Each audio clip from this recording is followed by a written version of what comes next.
The following contest is scheduled for one fall. Making his way to the ring, representing the Brotherhood from Detroit, Michigan, weighing in at 190 pounds, the Junior Honor Champion, Punk A.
And his opponent, accompanied by Disco Buddy from New York, weighing in at 235 pounds, Simon Cruz.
I am here. Hello, ladies and gentlemen, and welcome.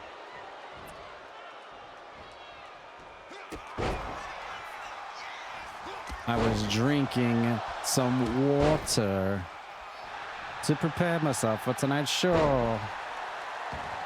How's it going, everybody?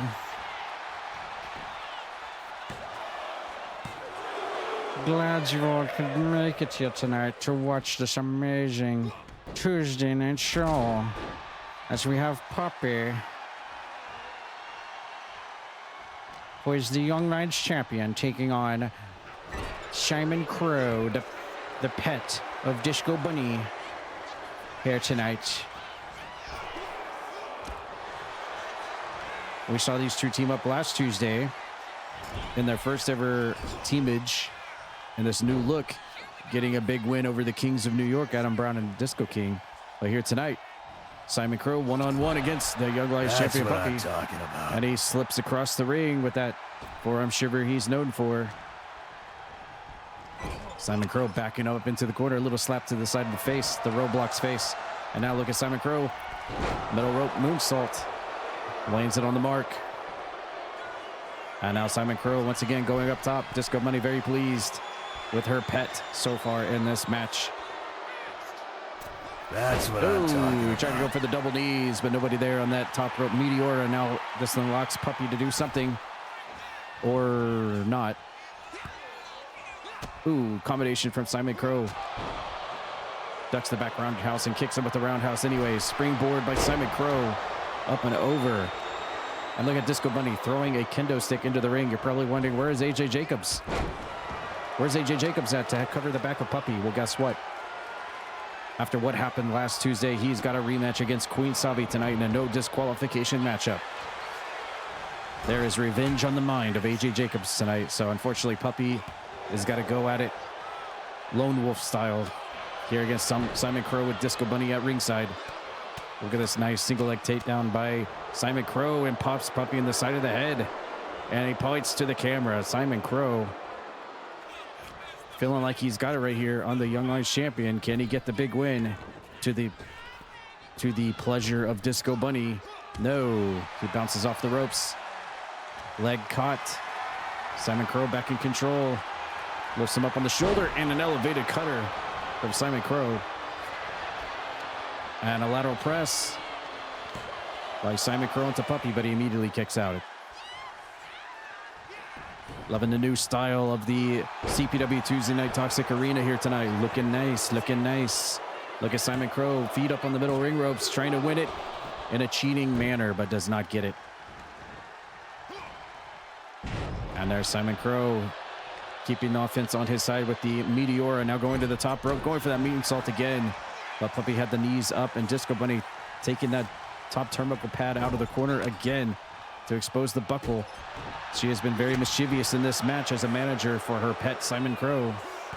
Oh, running high knee to the side of Puppy's head, but look at Puppy getting right back up to his feet. He's getting fired up. Can he capitalize after the momentum shift? Off the ropes he goes, reverse handspring into the cutter. That's what he's known for. One of the moves, Puppy swooping right in to go for the cover. Does he have it here?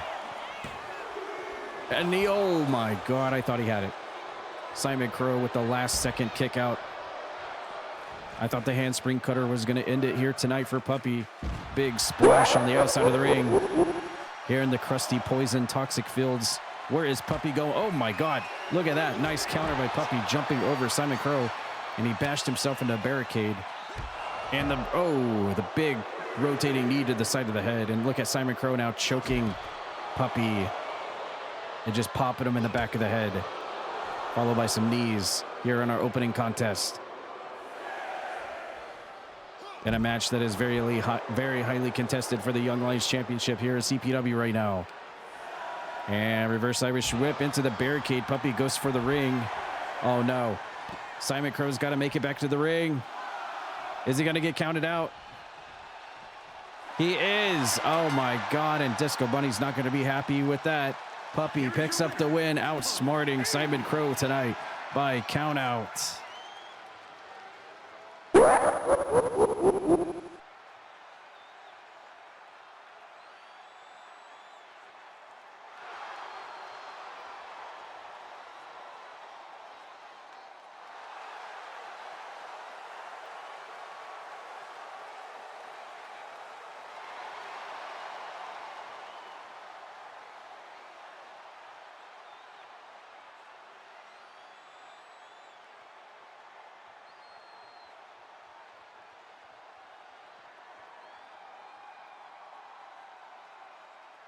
How's it going, Lone Star? Welcome in, everybody. Happy Tuesday, and welcome to CPW Tuesday Night Wrestling.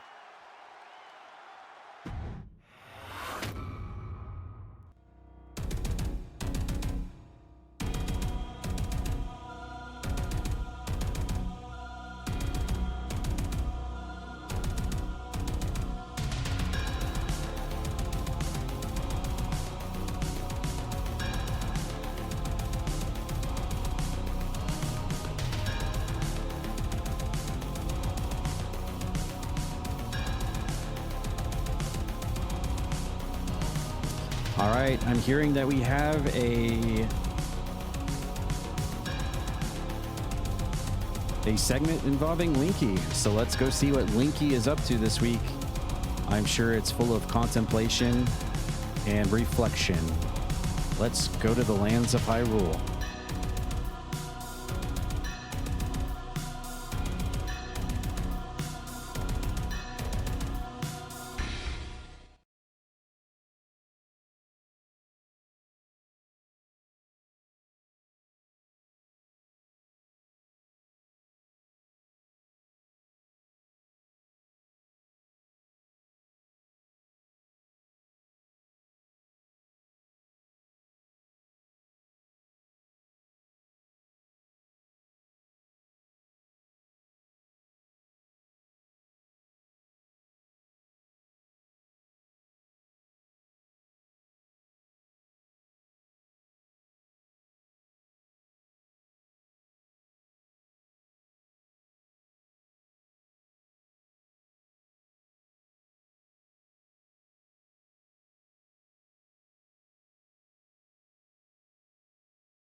That's what I'm talking about. One fall, making his way to the ring from the wasteland, weighing in at 303 pounds, the Butcher Peter!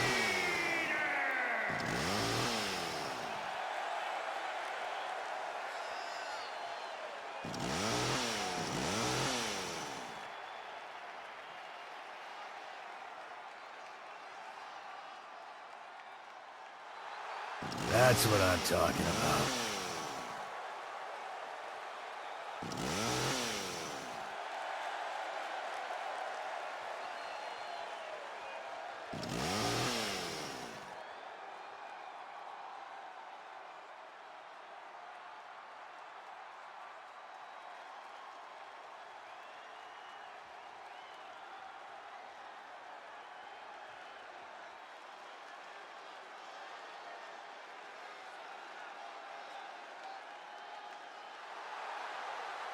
And his opponent from Kansas City, Kansas, weighing in at 244 pounds, Jesse Morse.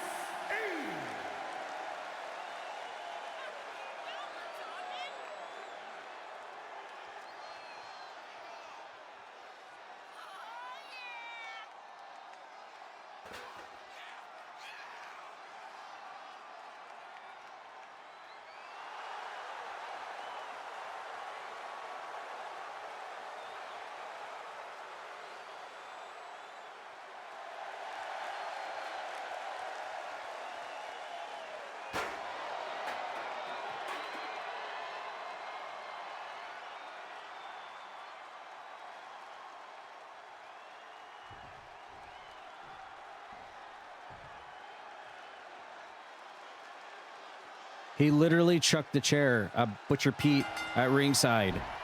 Wow. Ducking under the lariat at the start of the bell. Hello, Urkamus. Welcome in. That is this whole show is an OSHA violation. We should just call this Tuesday night OSHA violation, to be honest with you. Sharia Woe in the corner early on. We've got a very, very brutal and violent match we're about to see. Butcher Pete won the big fatal four-way hardcore match last Tuesday over Necro, Lilu, and New Jack. Butcher Pete was the last one standing, and here he is back again against basically the always top contender for the hardcore title division, Jess Moxie. And I have a feeling that these two strong candidates in our hardcore division here in CPW are what probably Jen Von Lee is probably going to have to look forwards to fighting when she puts her hardcore title up for grabs. This is a big match here. And there is a big raid from S3E6. Welcome in. Thank hello. you for the follow. Welcome in and hello. Lucy has just come in with a raid. Thank you for joining us, friends. That's awesome. Welcome in. Hello, everybody. How's it going? Appreciate the raid. Howdy, howdy. Also playing 2K26. How was your stream? How did everything go? Appreciate that raid. Welcome in. Hello. This is our every Tuesday night EFed created show. Croakitoad Pro Wrestling, Tuesday Night Toxic. Every character you see on our show over here is someone from the community or a fellow streamer here on Twitch. Appreciate the raid. Your belts are broken. Oh, no. Well, what else is new from 2K is what I say. You never know what's going to be broken the next time you log into the game, that's for sure. But so far, so good over here on our side, at least for tonight here in our second match. Butcher Pete one-on-one against Jess Moxie, hardcore matchup. And let's hope Jen Von Lee, our current champion, is watching very intently backstage, because whoever wins this match might be the next person in line to get a crack at that hardcore championship. Of course, we know Jess Moxie has recently gotten a lot of shots, so Butcher Pete, if he can win this after winning that big match last Tuesday, I don't think there's going to be any debate. He should get a shot. Oh my God, there's a big wrench almost utilized into the skull of Jess Moxie, but fortunately he was able to cut it off before it hit his dome. Oh, and smashed into our broadcast table here. That's not my broadcast table. Those are just three jabronis standing there at ringside. I don't know who those guys are, but nevertheless, this is getting dangerous territory here. What is Jess Moxie doing, and how is he able to package? Oh my God. Butcher Pete is a very massive man. How is Jess Moxie able to do something like that? That is wild. Throws him out here at ringside in our toxic crusted fields outside of the ring here at Tuesday Toxic. Jawbreaker from Jess Moxie there in the corner, and he stuffs him up again. Package. Oh my God. Jess Moxie is going to town here on Butcher Pete, and this falls count anywhere. Matt, look at the referee slapping Butcher Pete in the face. That helped wake him up, I'm sure. But yes, welcome in, Raiders. Really appreciate you coming by. Thank you very much. I will definitely have to check out your stream at S3E6 and see what you're up to on WWE over there as well. And after a stunner, a cold coke stunner from Jess Moxie, almost picks up the win there. Butcher Pete almost pulling up the 3 count.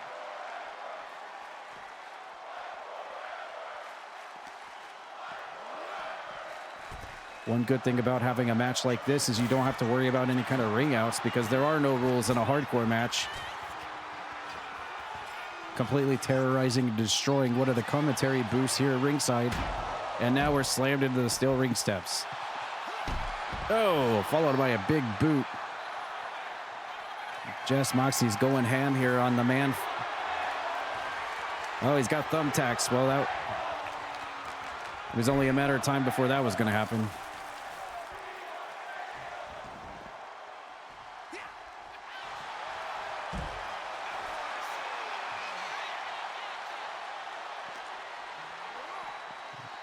Well, a little bit of a glitch there against the steel ring steps. Now a backdrop. The referee just standing by and just watching this one play out. I don't blame her one bit. Best not to get involved between these two, I would say. Oh, there's Butcher Pete with the big hand into the face, into the mouth of Jess Moxie, trying to completely obliterate him and choke him out like his name is Jacob Fatu or something, but only gets a 1 count here on the outside of the ring.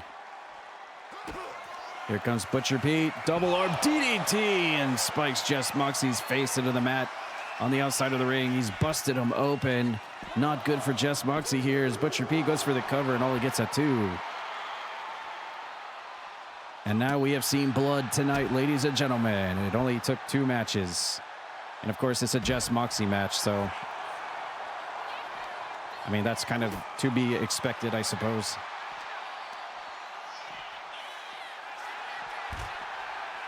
Look at the blood and the bruised and battered face of Jess Moxie as he goes for the cover here on Butcher Pete, the madman from the Capital Wasteland. As this fight goes all the way around the outside ring area, and there's a standing sidekick to the face of Butcher Pete, taking him off his knees. Hoist him up, reverse Irish whip back into the ring. And we do have a pile of thumbtacks in the ring. Let's see if they will be utilized. Oh my God, Butcher Pete is just trying to tear away the face of Jess Moxie. Fingers in the mouth, in the nose, in the nostrils, as he walks barefoot into that pile of thumbtacks. I still would rather walk over thumbtacks than a pile of Legos, though, I will say. A couple of overhand strikes, taking Jess Moxie off his feet. And, uh-oh, he's got the wrench. Here we go. Oh, too busy taunting and posing to the crowd. Butcher Pete snuck up behind him and got the wrench for himself. Uh-oh.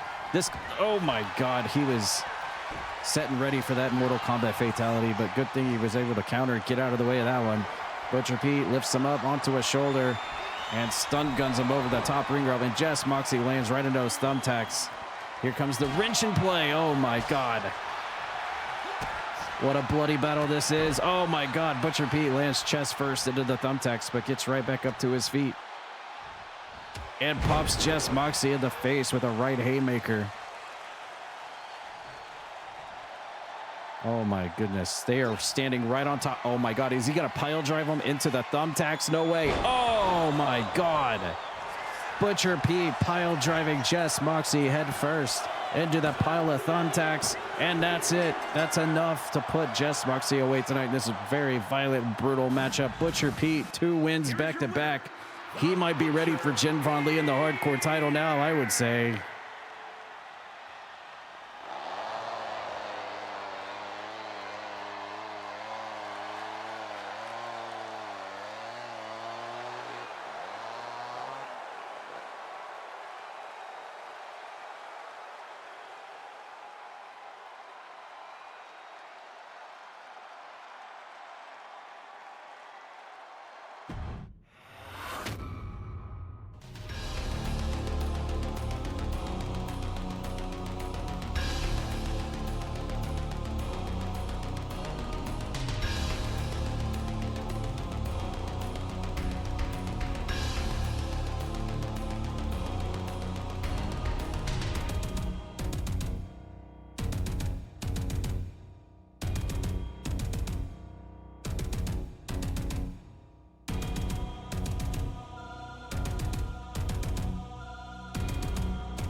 Miles Wild More Adigere 18 has just come in with a raid. Thank you for joining us, friends. That's what I'm talking about.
Miles, thank you for the raid. Welcome in.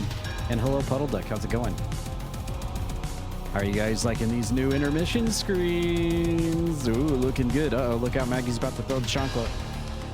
All right, this is your first chance to try to see if you can find Jimmy Zaz.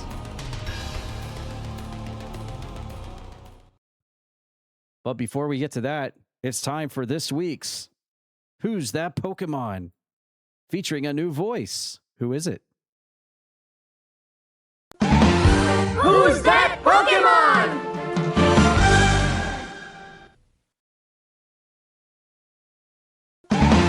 It's Trainer one day. Duh.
The following is a tag team match set for one fall.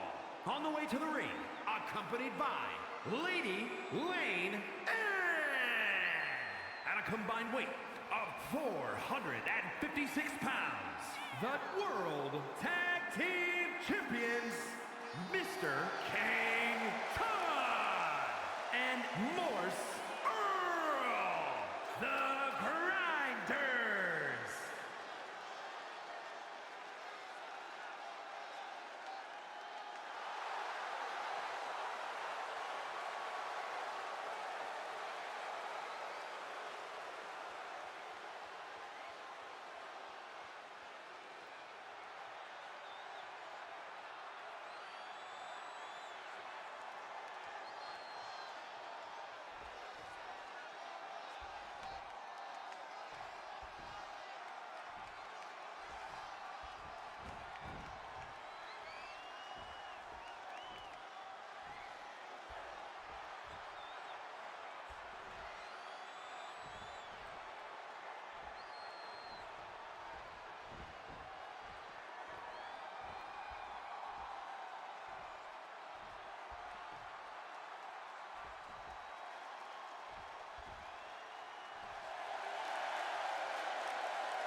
And their opponents, accompanied by the American Dream at a combined weight of 488 pounds, Mr. Cool and Russ S. the Assassins.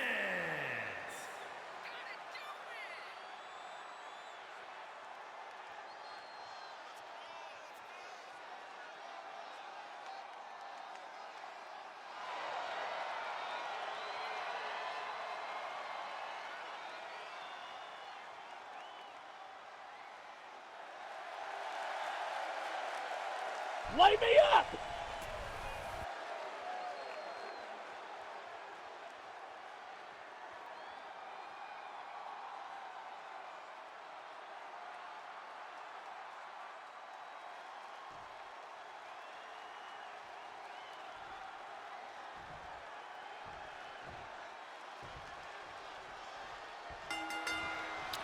All right, well, we have our World Tag Team Champions who are victorious in that 2-on-2 action last Tuesday. They're on a roll lately, first winning the tag team titles from the Titans, and now a big win on last Tuesday's show.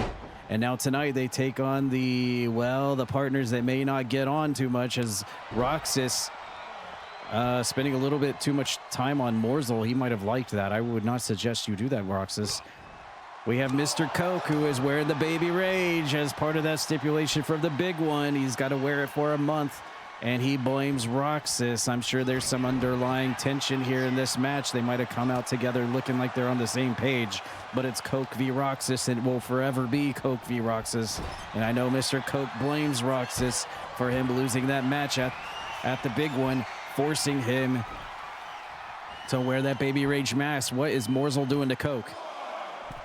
And Morsel applying a figure 4 ring post. Wow, what the heck is this? Morsel doing some kind of human centipede move to Mr. Coke on the outside of the ring, utilizing the ring post of the ring. I've never seen that before. And Mr. Coke going across the ring to fly at Morsel and hit him with a lariat. We've got 2-on-2 tag team action here. Of course, managers of the tag team champions, Lady Levin. Looks like she's not too sleepy to join us here tonight after a late night playing Super Battle Golf and pratfall last night. She's able to come out here and support her tag team champions. And then, of course, on the other side, Candy Sucks out here to represent the Coke Syndicate on Mr. Coke's side. And now Mr. Coke sending Morsel back into the ring so this match can continue, as we have the showdown between Morsel and Mr. Coke right now in this tag team match. Implant DDT from Morsel. Roxas looking to make a tag here, but Morsel cuts off Mr. Coke, whips him over into the corner of the tag team champions, and tag made. We're going to get tag team moves here. Oh, a knee and a kick to the big bulbous baby head of Mr. Coke. It's definitely an easy target. Thanks. For sure. Much appreciated. All right, thank you for the gift sub. Appreciate that. 308 times. Thank you, Wizard Boss, to Alba Dragon gift sub. It's almost like Roxas used the cheat code and turned on big head mode on Mr. Coke, and he has to have that cheat code on for the rest of the month. But one can only wonder what Mr. Coke, or how Mr. Coke is going to pay Roxas back for having to be embarrassed by wearing this baby mask in front of everybody for a whole month now.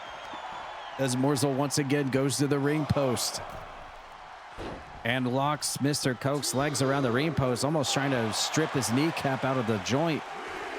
That's a very dangerous, painful move right there Morsel is applying here on the outside of the ring, as we see Candy Sucks in the background. I'm surprised she's not twerking like she always does while this match is in progress.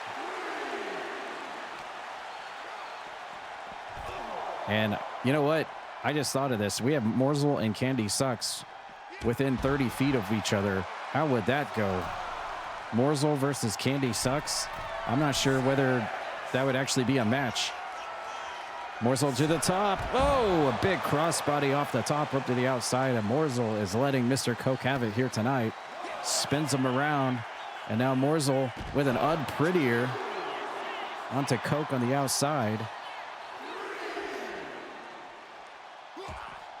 Looks like Morsel's trying to get Mr. Coke back into the ring again.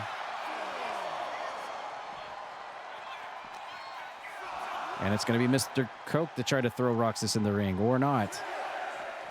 Well, oh, and look at that. Mr. Coke bumps into Candy Sucks.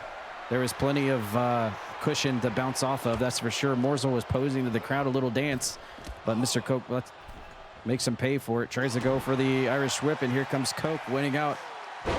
Nice move there, throwing Morsel muzzle first into the brand new Tuesday Night Toxic ring design.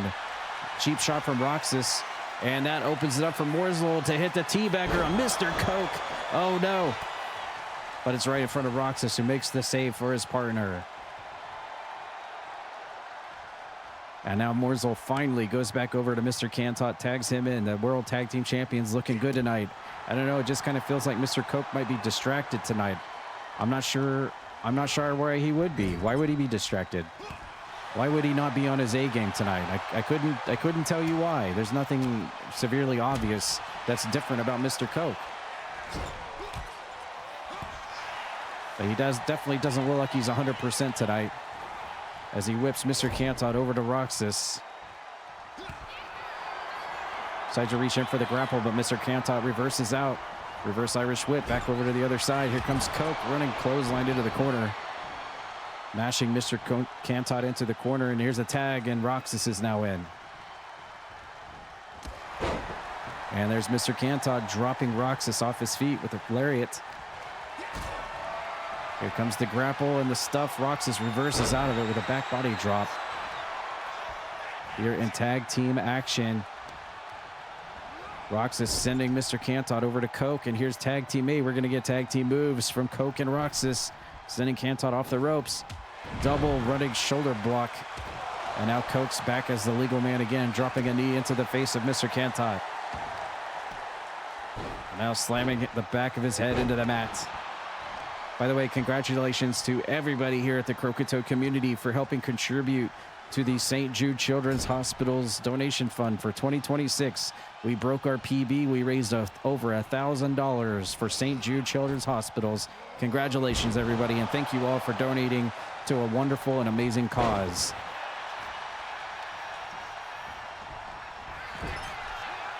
Reverse Irish whip. There goes Roxas over to Mr. Cantot. European uppercut into the corner, right next to very sleepy Lady Lavin. I heard she stayed up till 2 in the morning playing Super Battle Golf last night. Glad she could be here tonight to join us. And there's Roxas with a cover right in front of Morzel. And a kick out.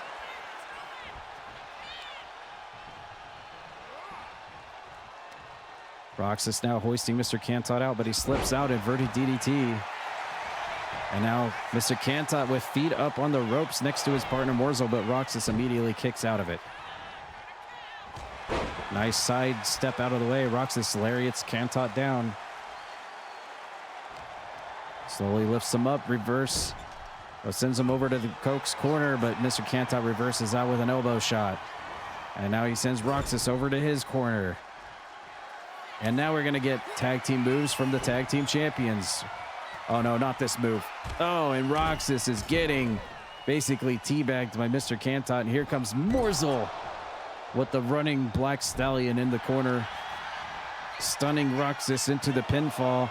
Morzel with the cover, but Roxas kicks out.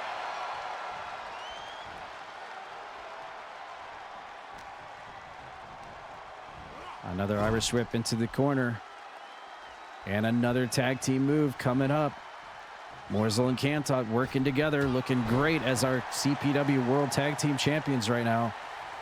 Roxas rolls out of the ring next to Candy Sucks. Let's see if she...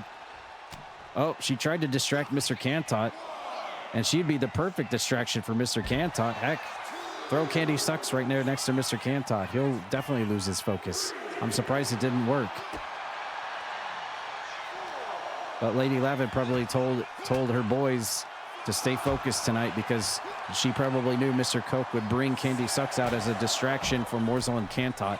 And what a distraction device she is. Look at this. Roxas telling Mr. Cantot he sucks. As the timer comes up, he's got to get back in the ring before the 10 count. He's got 1 second left. The referee's counting it up. And Mr. Cantot back into the ring in less than a second left to go. The match will continue. And here comes Roxas making a tag to Mr. Baby Coke. Off the ropes they go. Up and over, double back body drop, teamwork from the Coke Syndicate. And here comes Coke, hoisting Cantot up, but he reverses out, inverted DDT. Drops him on the back of the head. Mr. Cantot winding up, short arm clothesline. Cantot moving over to Morzel, tag in the partner. 4-star match rating. This is our highest rated match so far. How's it going, Spoppy McSpookface? Welcome in. I don't think we'll be seeing any tables in this match, but I'm sure before the night's over, we'll be seeing somebody go through a table, that's for sure. Mr. Baby Coke, nice. Drops Morzel with the big power bomb. Flat into the ring canvas. Hooks him up with the front grapple, reverse Irish whip. Coke saving himself next to his partner. Here comes Morzel now with the strikes. High knee to the high spine of Mr. Coke. Drops him down. 4.5 match star rating now. Here comes Morzel. Oh, no. He's going to lock Coke in. No, no, no. Morzel's got the 69er locked in. Coke cannot submit. Roxas, get in there. Save your partner. And Coke immediately got out of it. He wasn't going to tap out to that move of Morzel and get pregnant tonight. That's for sure. Look at Coke now. Nice move there. Arm trapped, overhead suplex, and now tags Roxas in.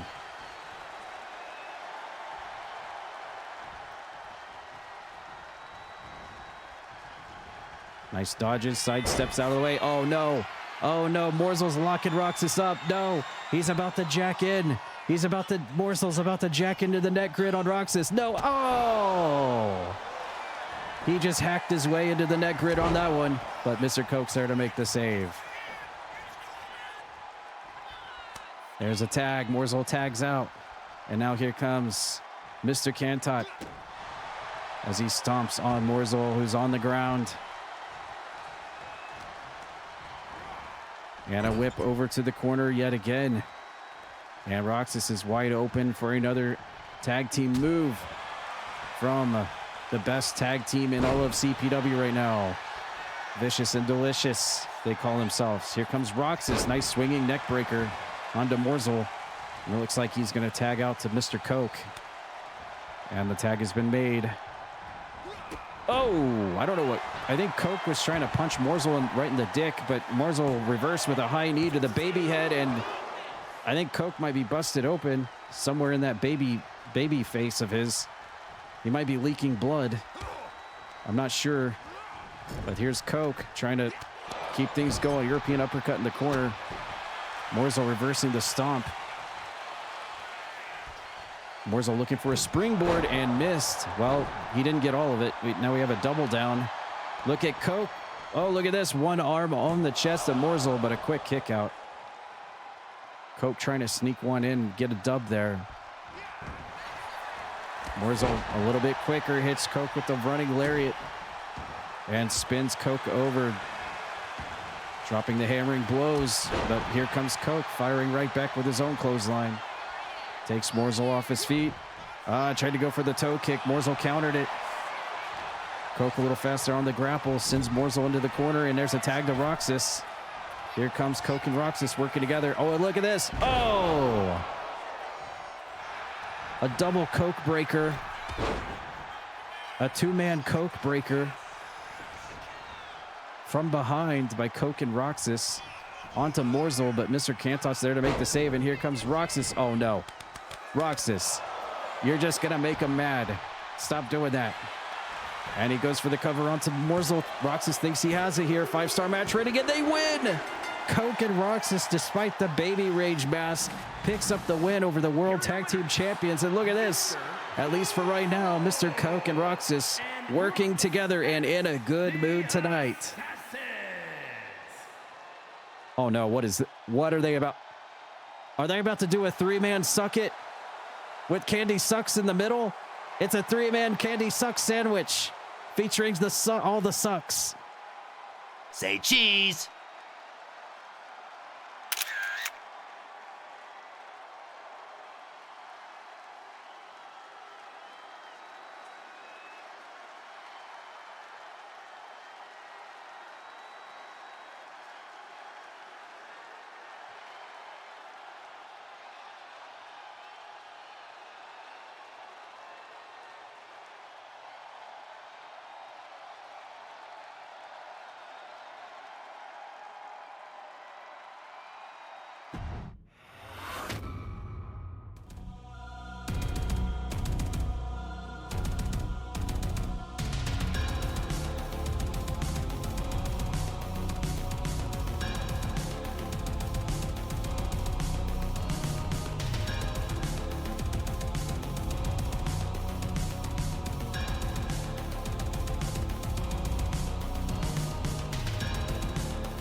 The following is scheduled for one fall, making his way to the ring, representing the good guys from Louisville, Kentucky, weighing in at 219 pounds, Grem.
And his opponent, from West Memphis, Arkansas, weighing in at 335 pounds, Jeremy Moore.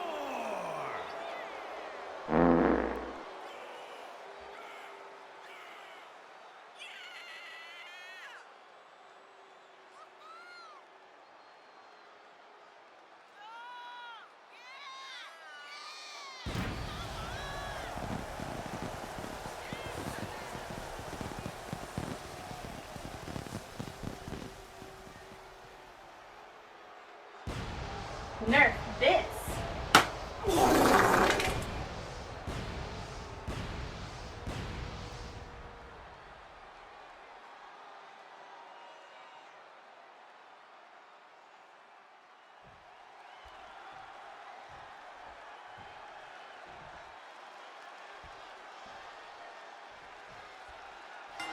Wait a minute.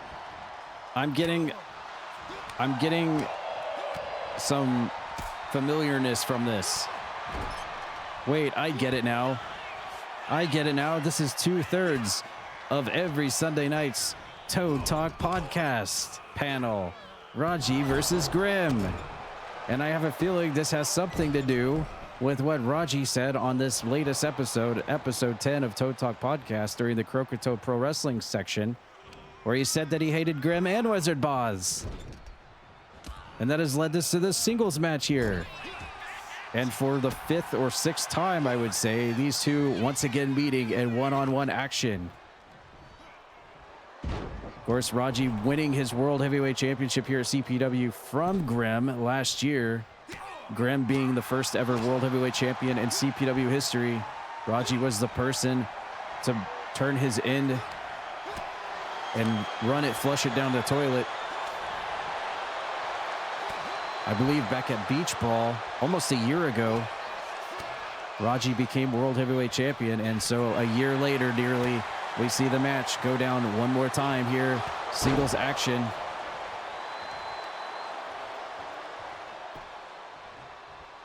And here comes RAJI, the Big Biscuit, as they call him, one of the biggest people on the entire CPW roster, kicking Grem at the side of the Googie head.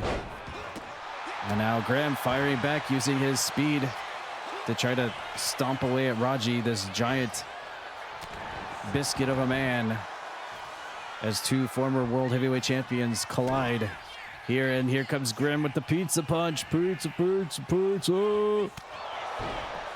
And pops RAJI at the side of that dome and goes for the cover now. RAJI powering his shoulder up.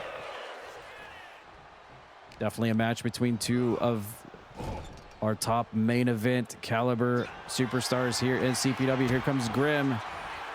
Looks like we may be going for Canadian Destroyer out of the corner. And hitting the pepperoni roll out of the corner onto Grem, or onto RAJI, and had that knee brace all hooked up, but RAJI powering out of that move. Grem is just hammering him with everything he's got here. Top rope moonsault also connects right on the button. And by that, I mean the belly button. Oh, and here's RAJI with the quick inside cradle out of nowhere. but that's not going to work on Grem.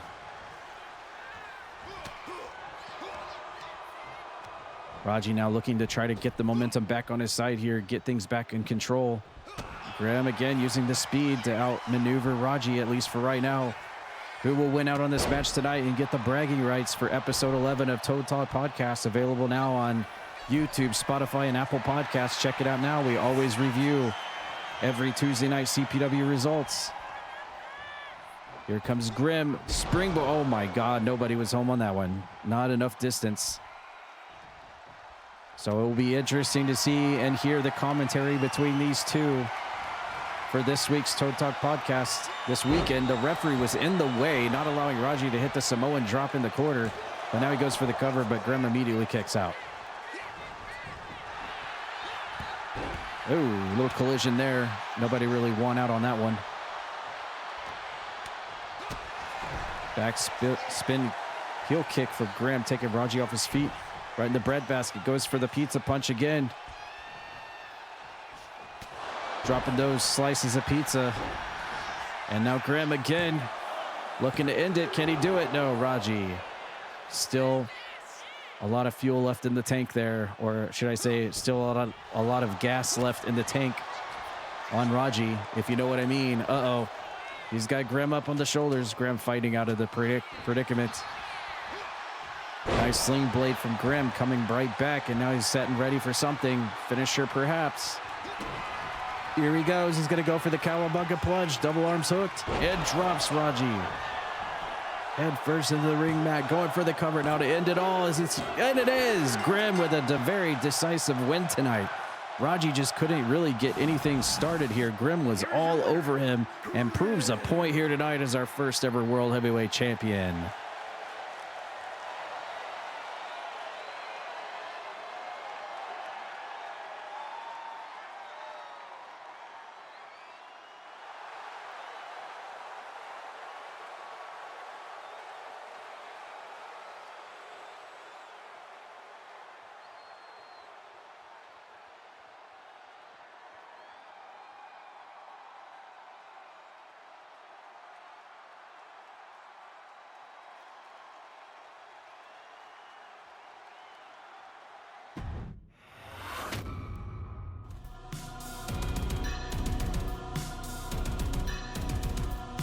All right, I'm hearing we have something else going on here in the land of CPW.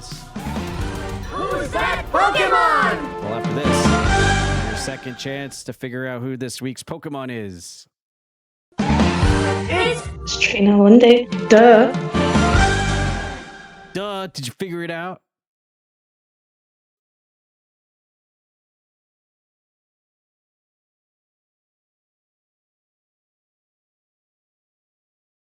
All right, as we all know, Mortal Kombat 2 in theaters right now, just came out last Friday, but we have our very own actor that was in that movie here in the Croakitoad Pro Wrestling Universe. I'm hearing that we had a camera crew to stop by with Sean the Show Broderick, feature film star, appearing in Mortal Kombat 2 over the weekend out in Hollywood. Let's see what he was up to. Sean the Show Broderick here on his world premiere Hollywood of the brand new Mortal Kombat 2 movie. What was Sean the Show up to over the weekend?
is a handicap match.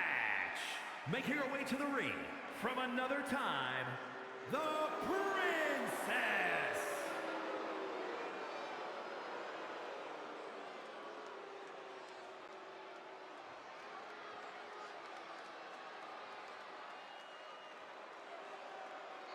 Hey, listen!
And his opponents, accompanied by Bacon Laura, at a combined weight of 668 pounds, Welsh Mocker and Angus Kong, the Acolytes.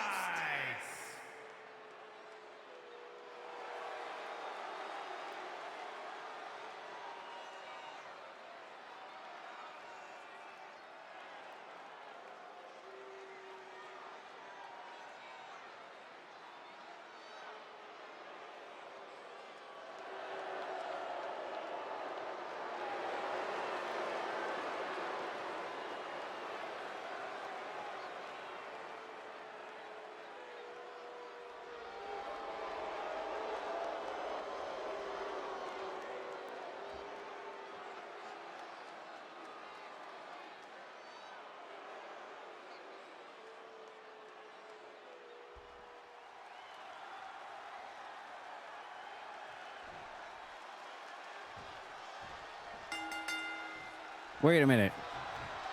Wait, what? Did Aiden Gallagher just bow out of this match? Or did he just put Connie forcefully in this match? Either way, what is Aiden Gallagher doing? Isn't he supposed to... What? Aiden Gallagher is forcing Connie to face both members of the Titans, the former World Tag Team Champions, here by herself. And he is just outside the ring watching. Well, I mean, nobody ever said that it was going to be a friendly partnership for this month, that Connie has to do everything Aiden Gallagher says. And I guess tonight he is forcing her to fight Welsh, Mosher, and Anubis Khan by herself.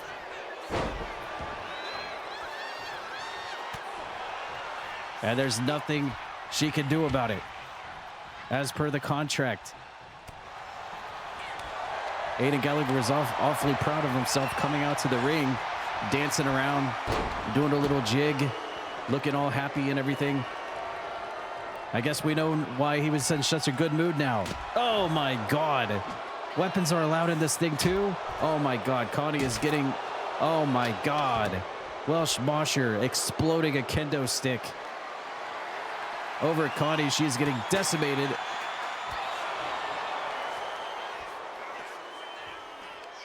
Good Lord. The Welsh Mosher laying waste to Connie with a kendo stick, completely exploding it over her head. And now she's trying to fight back here against Anubis Khan on the outside. And she's trying to fight back as that steel chair is getting soaked in that toxic field. Uh-oh. For the second time tonight. One of the broadcast booths here at ringside getting torn up. And as Anubis Khan, we get a close-up shot of Welsh Mosher's belly button. I'm sure that was highly requested, by the way, by somebody. And Bacon Lore is also getting involved in this thing. Welsh Mosher taking Connie around for a ride. What's he gonna do? Drops her over the top ring rope. Wait. Did Anubis Khan just stomp the pin? I think these two are fighting over her. Welsh Mosher wanted to end it now, and Anubis Khan said, no, let's not end it so quickly. There's still more to do. And here comes Connie with whatever moves. I don't think Welsh Mosher realizes. Well, now he does. He turns around and notices Connie's got the upper hand on Anubis Khan right now. Oh, as she slams into that steel buckle sternum first. Courtesy of the hands of Bacon Laura. And now here's Welsh Mosher with the cover. But she immediately kicks out. And it looks like Anubis Khan having some words with... What is Welsh... I think Connie was trying to use some of her sprinkle powder on Welsh Mosher, and it worked for a second, and then it didn't. We've got collisions and all kinds of stuff going on right now. Anubis Khan, oh my goodness, clothesline to the back of the head. And now Connie with the rear waist lock. Here comes Mosher. Completely blasts Connie. And Mosher again. Putting his feet on the ropes for Connie right in front of Ada Gallagher, by the way. How funny if that would have been how it ended, with Aiden Gallagher not doing anything about it. But Connie obviously still has some fight left of her. She's known for her ability to overcome all the odds. And if ever there was a time for her to do it, it'd be right here.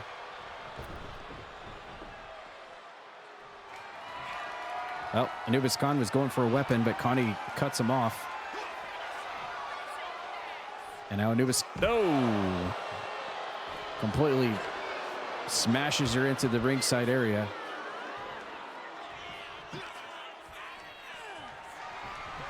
And here comes Mosher with a chair, but not quick enough to utilize it.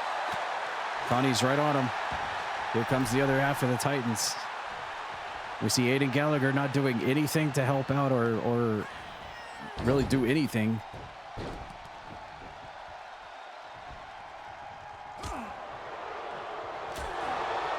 Ooh. Hammering blows from the two-time World Tag Team Champions. Anubis Khan now. Whoa! That wasn't an F5, that was like an F15. And that's it. Try as she may, she couldn't do it. Not against these two big boys, two-time former World Tag Team Champions. Aiden Gallagher, are you proud of yourself? Are you proud of yourself? Wait, oh my God, there's still 2 more weeks left where she's under contract by Aiden Gallagher. What else is he gonna put her through? I think they're trying to attack Invisible Connie right there. I don't know what they're doing, digging a hole. Either way, Connie getting taken down by the Titans tonight.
You just made the list!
The following contest is scheduled for Wait, one what is fall. this? Making his way to the ring from Philadelphia, Pennsylvania, weighing in at 243 pounds, Ryan Matthews. What are these guys doing out here with Ryan Matthews?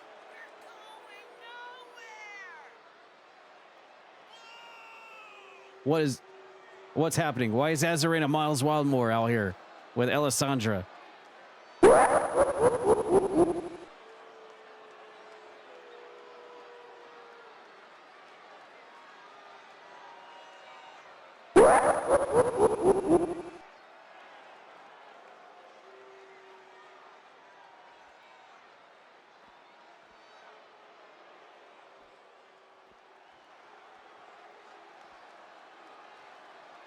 Oh,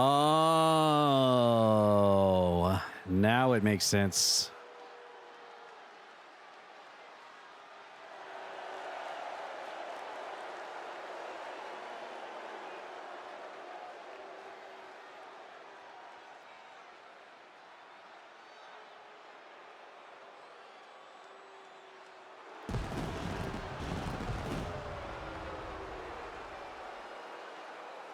And his opponent from Orlando, Florida, weighing in at 247 pounds, Mike Metal.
Okay. We're already seeing movement out here. I don't like this.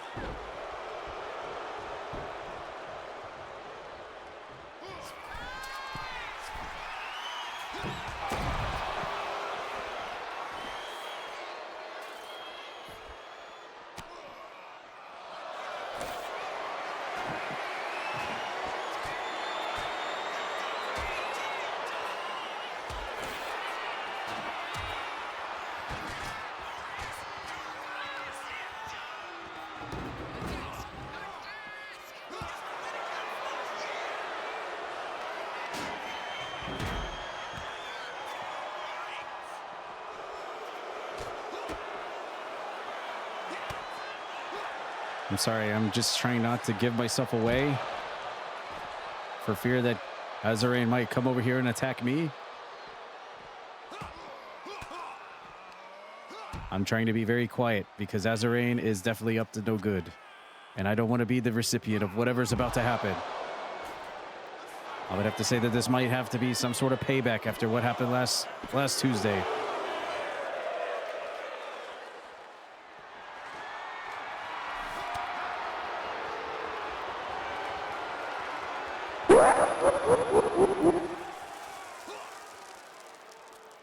Uh-oh. Oh, he jumped. Oh! Well, what a conveniently placed bag of thumbtacks that was.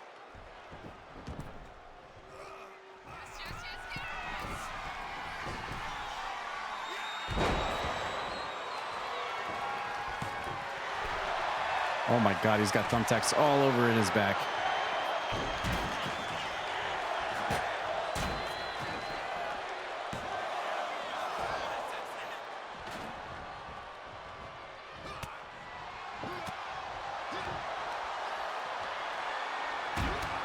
Well, the referee's not gonna...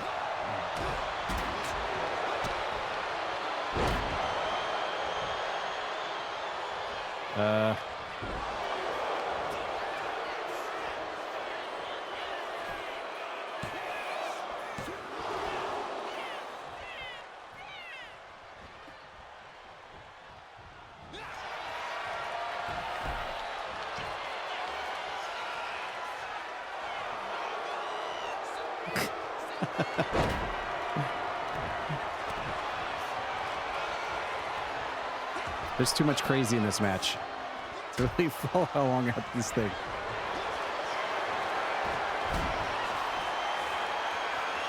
I think Mike Metal is simply distracted as to what's happening all around the ring. Wait, is he sprinkling thumbtacks on a submission? Azarain just sprinkled thumbtacks on that submission like it was sprinkles on an ice cream cone.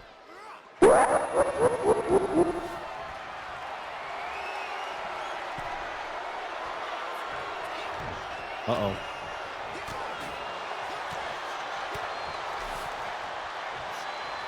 Uh-oh. That's not good. Well, that was the shot heard around the world right there. Let it be known.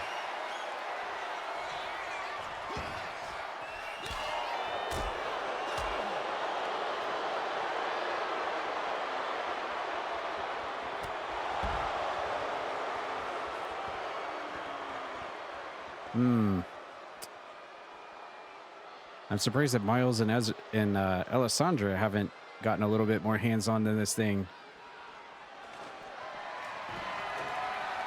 Well, Mike Metal's going over to them. I would not advise that.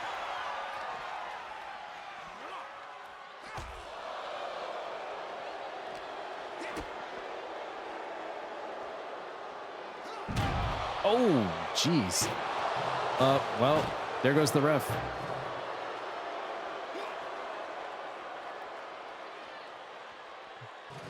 The referee is gone.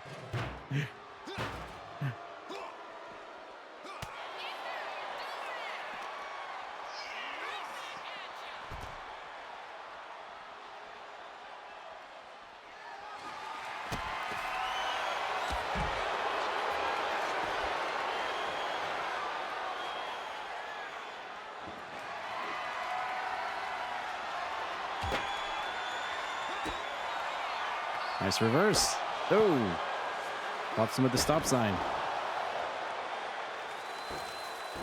More thumbtacks for your dessert, it seems.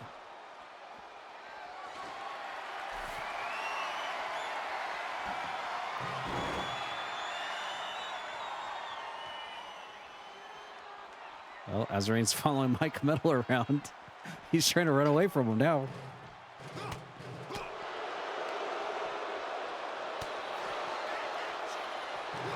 Oh, nice move. Dang. More thumbtacks. Oh. This is a complete screw job courtesy of the clowns now. That's for sure. I'm not sure if that would have actually ended the match or he would have kicked out. We'll never know. While they aren't getting like two hands onto this match, they've certainly broken some pins up. And well, you can only do so much as one man against a match with three psychotic clowns. I guess that was payback for last Tuesday. Spreading the chaos, spreading the destruction is Azrae and Miles and Alessandra.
All right, we've got another fun little segment with Skippy the Scout. Who did he take to go out on a peak this time? Let's find out. And this is a 3-part story, by the way. Here is chapter 1 of this week's Peekin' with Skippy. Who went peeking with him this week in CPW?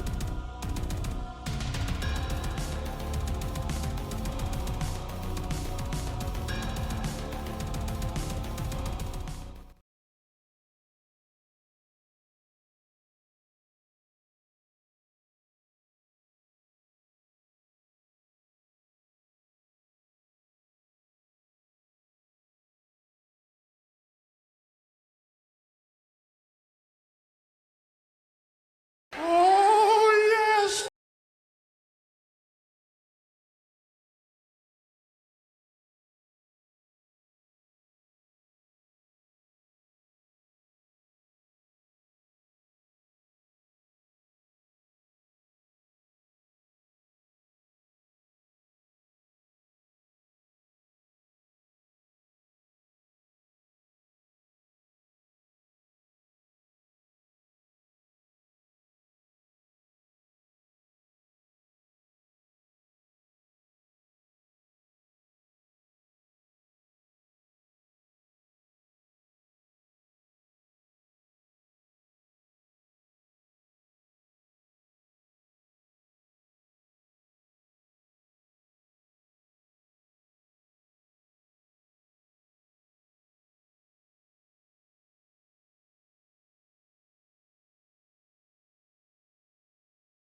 just made the list!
And his opponent, representing the War Raiders from Baltimore, Maryland, weighing in at 240 pounds, Rose!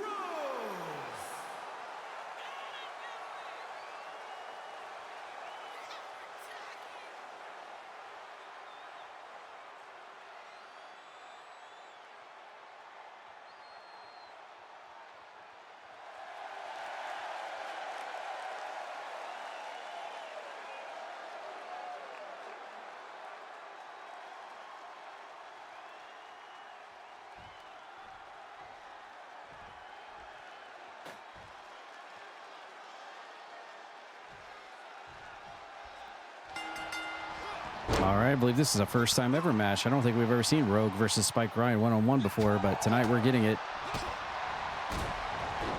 And at the start of the match, Rogue a little bit quicker than Spike Ryan, hitting a series of kicks and a top rope moonsault to put him down to the mat.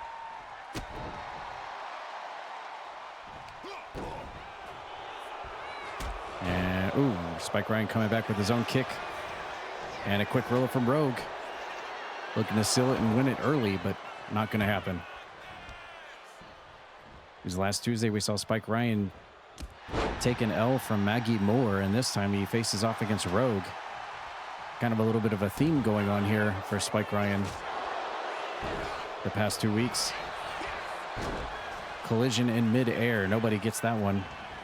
Rogue with the nice roll. Ooh, nice spin missile kick. Followed by a running Meteora. Spike Ryan fires back. I like the fast-paced back and forth action we have here between these two. Very nice. Side headlock from Spike Ryan, trying to slow it down now with some chain wrestling.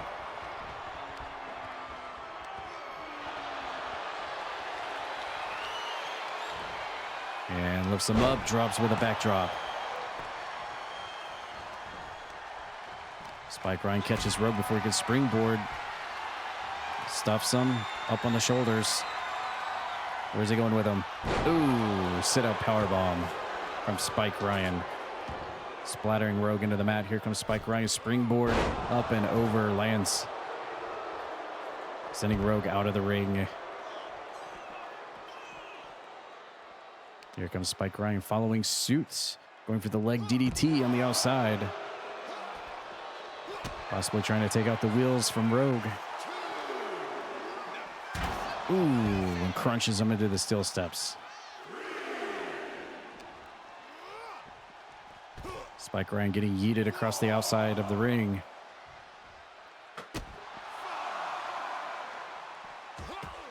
Ooh, just mounted punches from Rogue here. Wow. And whoa, standing on him in a stomp. Not showing any signs of wanting to get back into the ring. This is a standard match, so they better start thinking about it. Spike Ryan getting crunched into the steps. Looks like another one coming up. No, Rogue's going to forcefully throw him into the ring.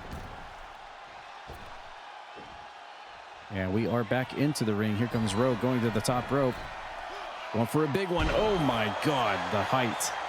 The stalling aerial height of Rogue, almost like twisting time in itself and gravity.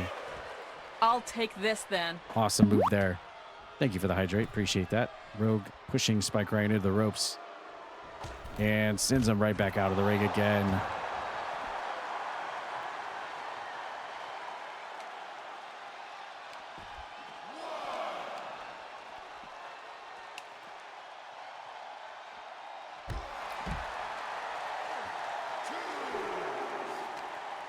Spins him around, hits a knee gut buster, followed by a stomp to the right wrist hand area of Spike Ryan. Spike Ryan slipping over the shoulder of Rogue. And once again, we're like doing more battling on the outside of the ring than we are on the inside of the ring here. Spike Ryan fighting out of this predicament.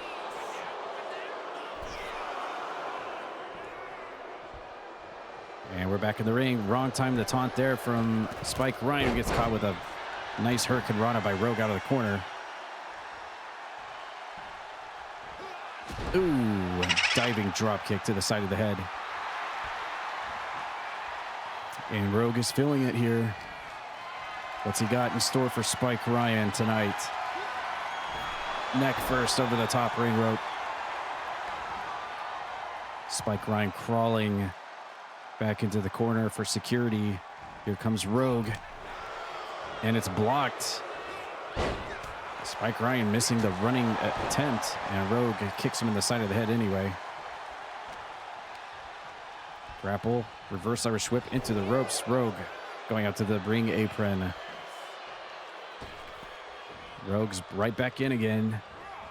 Forces the stumble and into the corner. Spike Ryan getting out of that predicament. Ooh, there is that Trouble in Paradise kick again from Rogue. Just so quick to nail that thing. He's hit the mark twice so far in the match. And Rogue now applying all the pressure to the feet, to the throat, choking out Spike Ryan in the corner. And now he's going to, well, not sure what he's doing with him. Whatever it was decided against him, goes for backslide driver, the finisher of Rogue. Is it enough, though? It might be too early in the match for Spike Ryan. And it is. He barely kicks out before the 3. Rogue staying on at middle ring rope.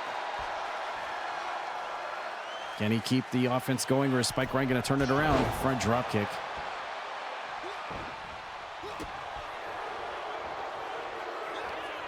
And here comes Spike Ryan now looking for the double underhook. And twists it over into a backbreaker. And it looks like the momentum has twisted over into the side of Spike Ryan. At least for the moment, after taking so much damage from Rogue. Spike Ryan might be back in the driver's seat here, going for the Anaconda Clutch here on Rogue, looking for that submission, but Rogue breaking out of that one. And Rogue trying for the toe kick, but Spike Ryan once again counters. Goes for the back kick to the head. He's set and ready for something. Reaches in, goes for the toe kick. Front face lock. And Rogue landing on his feet. Pops Spike Ryan. There's the rear waist lock. Whips him into the corner. Reverse into the ropes.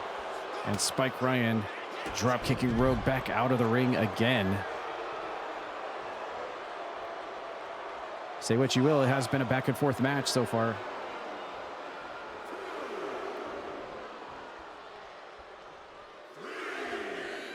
Rogue a little dazed. Here comes Spike Ryan with a slingshot crossbody to the outside. Lands it right on the mark. Spins Rogue over. But he is back awakened. And Rogue rolling all the way through. And again, we're on the outside of the ring. Stiff kicks to the side of the head of Spike Ryan. I'm sorry, he's not busted open now. Uh-oh, Rogue is going for it all here. He is going for it all. Oh, did he miss? He missed.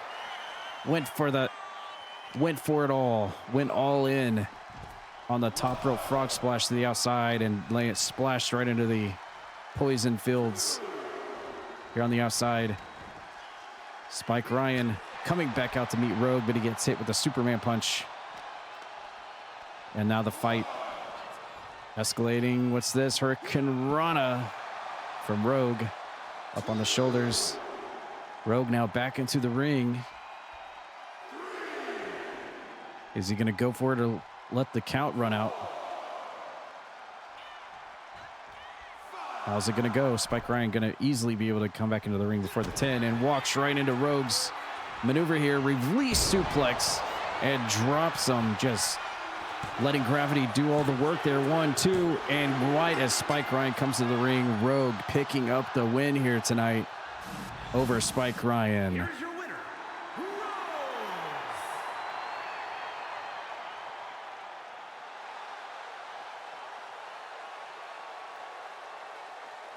Portal Guy D, this is your fault.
The following contest is scheduled for one fall and is for the Mixed Non-Stop Action Championship.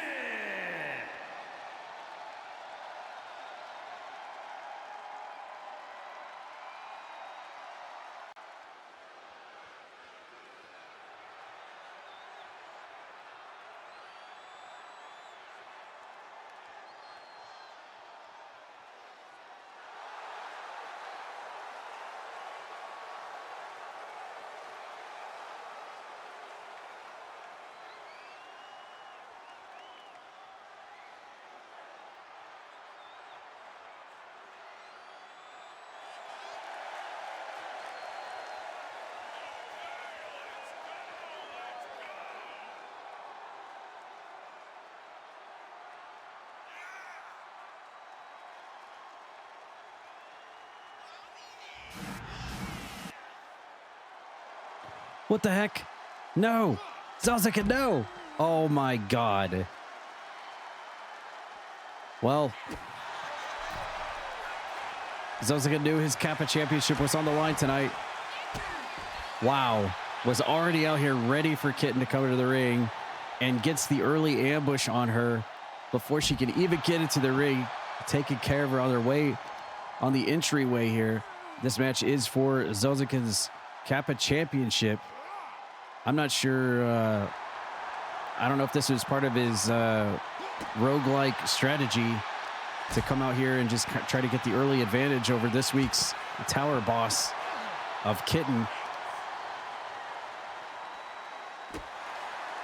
But we'll see if it pays off for him or if we actually even get into the ring. Of course, it was Zozoken successfully defending his Kappa title last Tuesday against Helldiver Zach. So he's, and the week before that, he won the belt back from Vampie at the big one. So he's kind of on a little bit of a mini streak here. Once again, we'll see if he can turn Kitten away, or will Kitten put that all to an end here tonight and win the Kappa Championship. But we got to get back into the ring first of all. They got to get back into the ring. I'm not seeing any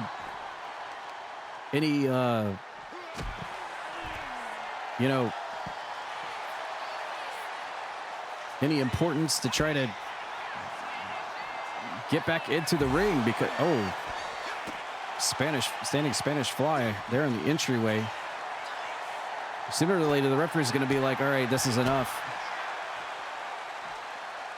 I don't know. I think for the Kappa Championship, even if that does happen, I think we're going to have to get an executive decision and restart this thing so the match can actually take place. Because we can't have it end like this.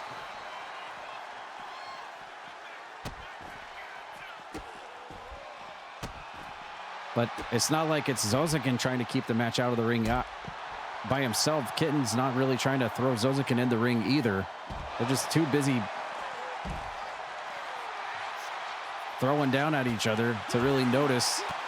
Look, they're even battling on the entryway here. Oh, and there it is. We knew that was going to happen. And Zozoken, the referee's going to try to put a stop to this. And you know what? Executive decision time. Eric Bischoff has ruled in favor of getting them into the ring and restarting it for the belt. So that's what we're going to do. Here we go. We finally got them peeled off of each other. The referee has actually started the match, and here we go for the this week's CPW Kappa Championship. We're actually going to get it now. And we'll see who that pre-match brawl favors now that we're actually going to get an official match. With the bell ringing, we'll see if we get a delicious booty tonight with a title belt wrapped around it or not. As we go straight back out to the ring again. Did we not learn our lesson just a few seconds ago? Why are we out here?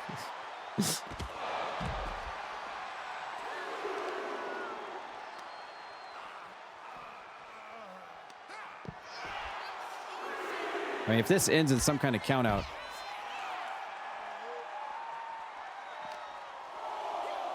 All right, at least Kitten's trying to throw Zozoken back in the ring. Ooh. Wow, those stiletto heels are just jabbing into Zozoken's chest like a dagger. We're up to a 6 count. It's about time we get back. Oh, kicks him right in the chops. With the stiletto heel boot. All right, we're back inside. Whoop. Dodges on top of dodges. Reversals on top of dodges. Dodges on top of reversals here. Okay, we're back in the ring now. This Kappa Championship will resume. At least for right now. Nice roll-up from Kitten, showing the bridging pin attempt there on Zozoken. And Zozoken reverses out. Back elbow. Pops Kitten a few times. There's the flurry. And no, she fights off the shoulders. Inverted DDT. Zozoken bops her on the head.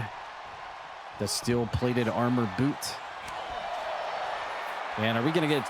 Oh, we're going to get slap fighting. We're getting slap fighting for the Kappa Championship here tonight.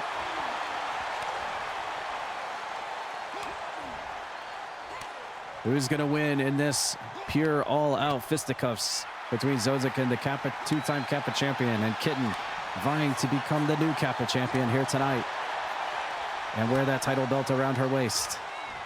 Or should I say, wear that title belt around her delicious booty? Let's see who's going to win. Oh, there it is, there it is, there it is, there it is, there it is, there it is. It's a hockey fight, it's a hockey fight. And she won out on the champion, Zozoken. Your booty's so delicious. And yeets Zozoken into the corner. He was all ready for that one. Nope, he reverses out again. Good reverse there from the champion, Zozoken. And now just choking out Kitten. Hand over the throat.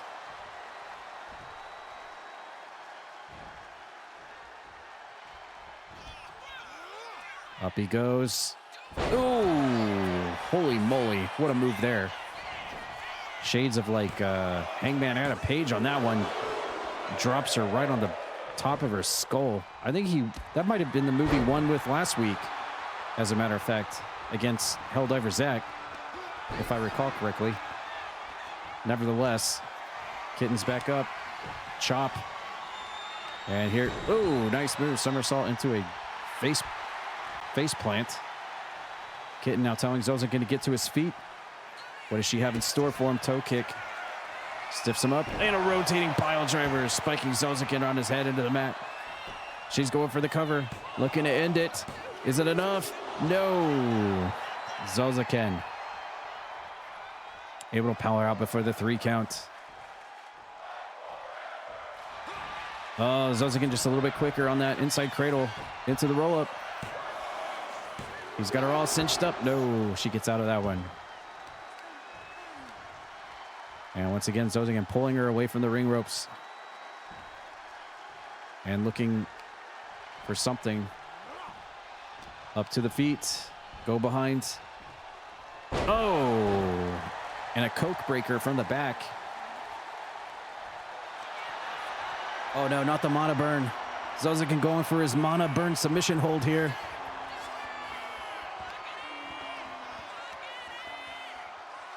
And he's got her all twisted into a pretzel here. She's shaking her head. No, she's not going to tap out to his submission move. No, not tonight. Not this week. No tap out on the mana burn for RE Kitten as she spins him around, going for a full Nelson. He breaks out of it. Pops in the back of the head. Irish whip off the ropes. Drop toe hold. Zozoken out of the corner, climbing to the middle rope. And now she slowly gets to her feet. No, missing the double knees. Nobody home on that one. Opens it up for Kitten to capitalize. Sends him into the corner. Where's she going with this? Runs across the ring. And splatters him in the corner. Goes for another one and cannonballs him. She cannonballs Zozoken in the corner. And now off the middle ring rope. Oh, senton for good measure. But Zozoken's right back up to his feet. Snapmares her down to the mat. And a kick to the back. Oh, she kicks him right back on top of the head. And a whip off the ropes. Duck under. Leapfrog over. And hits him with the back elbow. And Zozoken is down. What is up, Monica? Thank you for the raid. Welcome in, Raiders. Welcome to Tuesday Night Wrestling. Monica Denizen has just come in. Oh, Enziguri. Thank you for joining us, friends. And now Kitten poised and ready for a finisher here on Zozoken for the Kappa Championship. Oh, spikes him with the rotating pile driver again.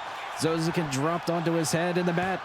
Is Zozoken going to get a kick out? He needs to kick out. Oh my God, he does within a second left. As Zozoken hangs on after taking another pile driver. Kitten, oh, Kitten with the high bicycle kick. Pops Zozoken right in the face before he can even realize what's happening. Uh-oh, she's going to risk it all. Top rope, no! Zozoken raised the knees up on the way down. Great camera work on the back of that fan's head there. And now we have a double down. Zozoken's Kappa Championship hanging in the balance here. He tries to splash himself back in the ring, but not sure who that hurt more. No, I have not had a chance to play the Alan Wake Phasmo crossover event yet. I really want to. How is it? The last time I played Phasmo was when they did that very ugly patch that everyone was whining about, including myself. I've not had a chance to play it again after the corrections, but I hope it's been fun and awesome for you. I know you were super excited for it. Uh-oh, Zozoken. He's got her up. Oh! Had her packaged up into the flatliner. Zozoken looking to retain his belt. No. What a back and forth great match this has been for the Kappa Championship this week. Zozoken whipping Kitten across the ring off the ropes. Catches her with a drop toe hold again. And hello, Renee, as well. Welcome in. Thanks to everyone from the Monica stream for coming in. Ooh, Zozoken looking for the Hollywood leg drop, brother, but Kitten rolls out of the way. Tries to go for the snapmare. Zozoken fires back with a lariat. And another one. Catches the foot, a back heel trip. Zozoken trying to get himself fired back up one last time.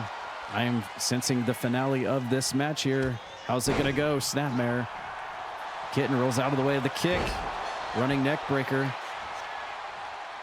And I absolutely agree, Monica. I can't wait to play Phasmo again. I had such a great time the other night when I played. It was just giving me a little bit of hurting my eyes and brain a little bit. But if they fixed all the visual things, then I am very happy to jump back on it again. Kitten with a double wombo combo, kicks to the side of Zozoken's head. He's down. She's got the leg hooked. Looking to win it here. Can Kitten do it? 2, 3. She did it.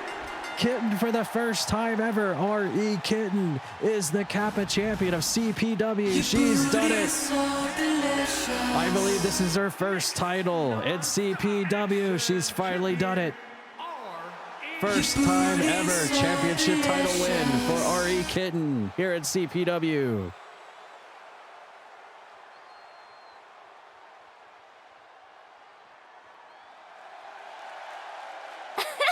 GG.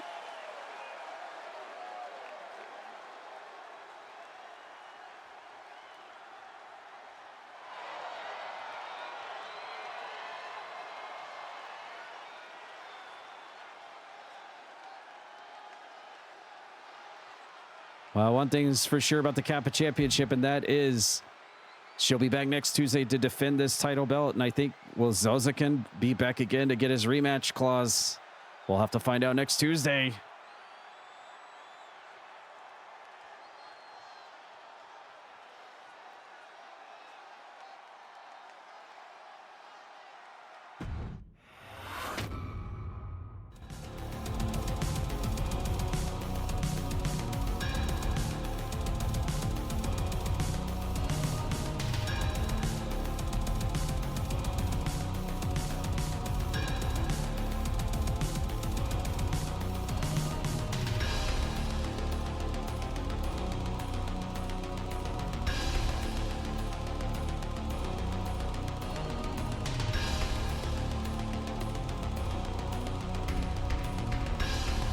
All right, we're going to go to our second chapter, our second biome of this week's Peekin' with Skippy the Scout. We know it's John Chaos, Paul Bearer, and who was the other one? I actually already forgot. Nevertheless, let's continue the story of Skippy the Scout as they go peaking here this Tuesday on CPW.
The following is scheduled for one fall, making her way to the ring from New York, New York, Mama Way!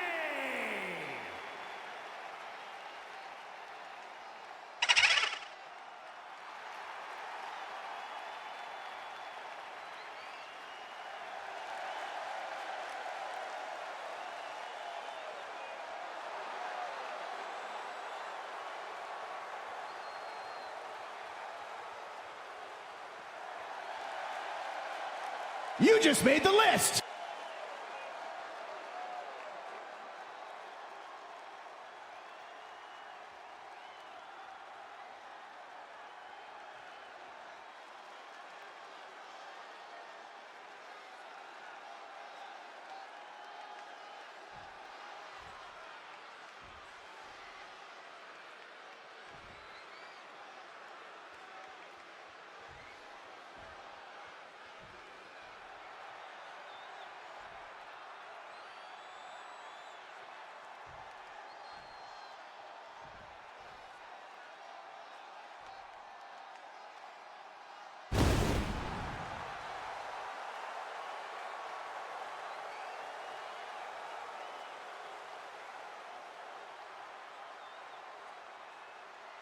And her opponent from Kairos, weighing in at 228 pounds, Zach.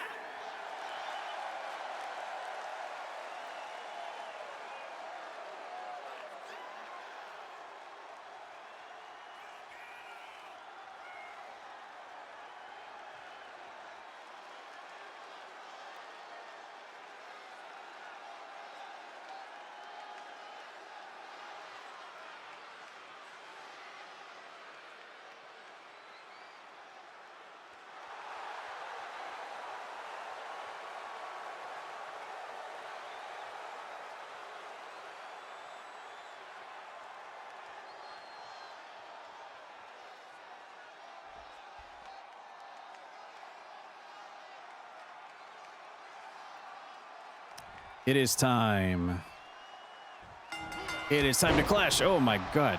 Well, Helldiver Zach was ready to execute his pod down to earth and blasted right into Monica Wake right as the bell rang. He was ready for it. And right at the start of the match, we've got a rear waist lock into a side headlock down to the mat. We've got chain wrestling here to start things off. We know that Monica is coming off of a huge double win. Absolutely just demolishing Danny Adi, stuffing him in a dumpster twice on their last two outings. So she is looking pretty good right now. And then, of course, Helldiver Zach had the ultimate opportunity to take on Zozoken for that Kappa title we just saw in the previous match, but just could not get the job done last Tuesday.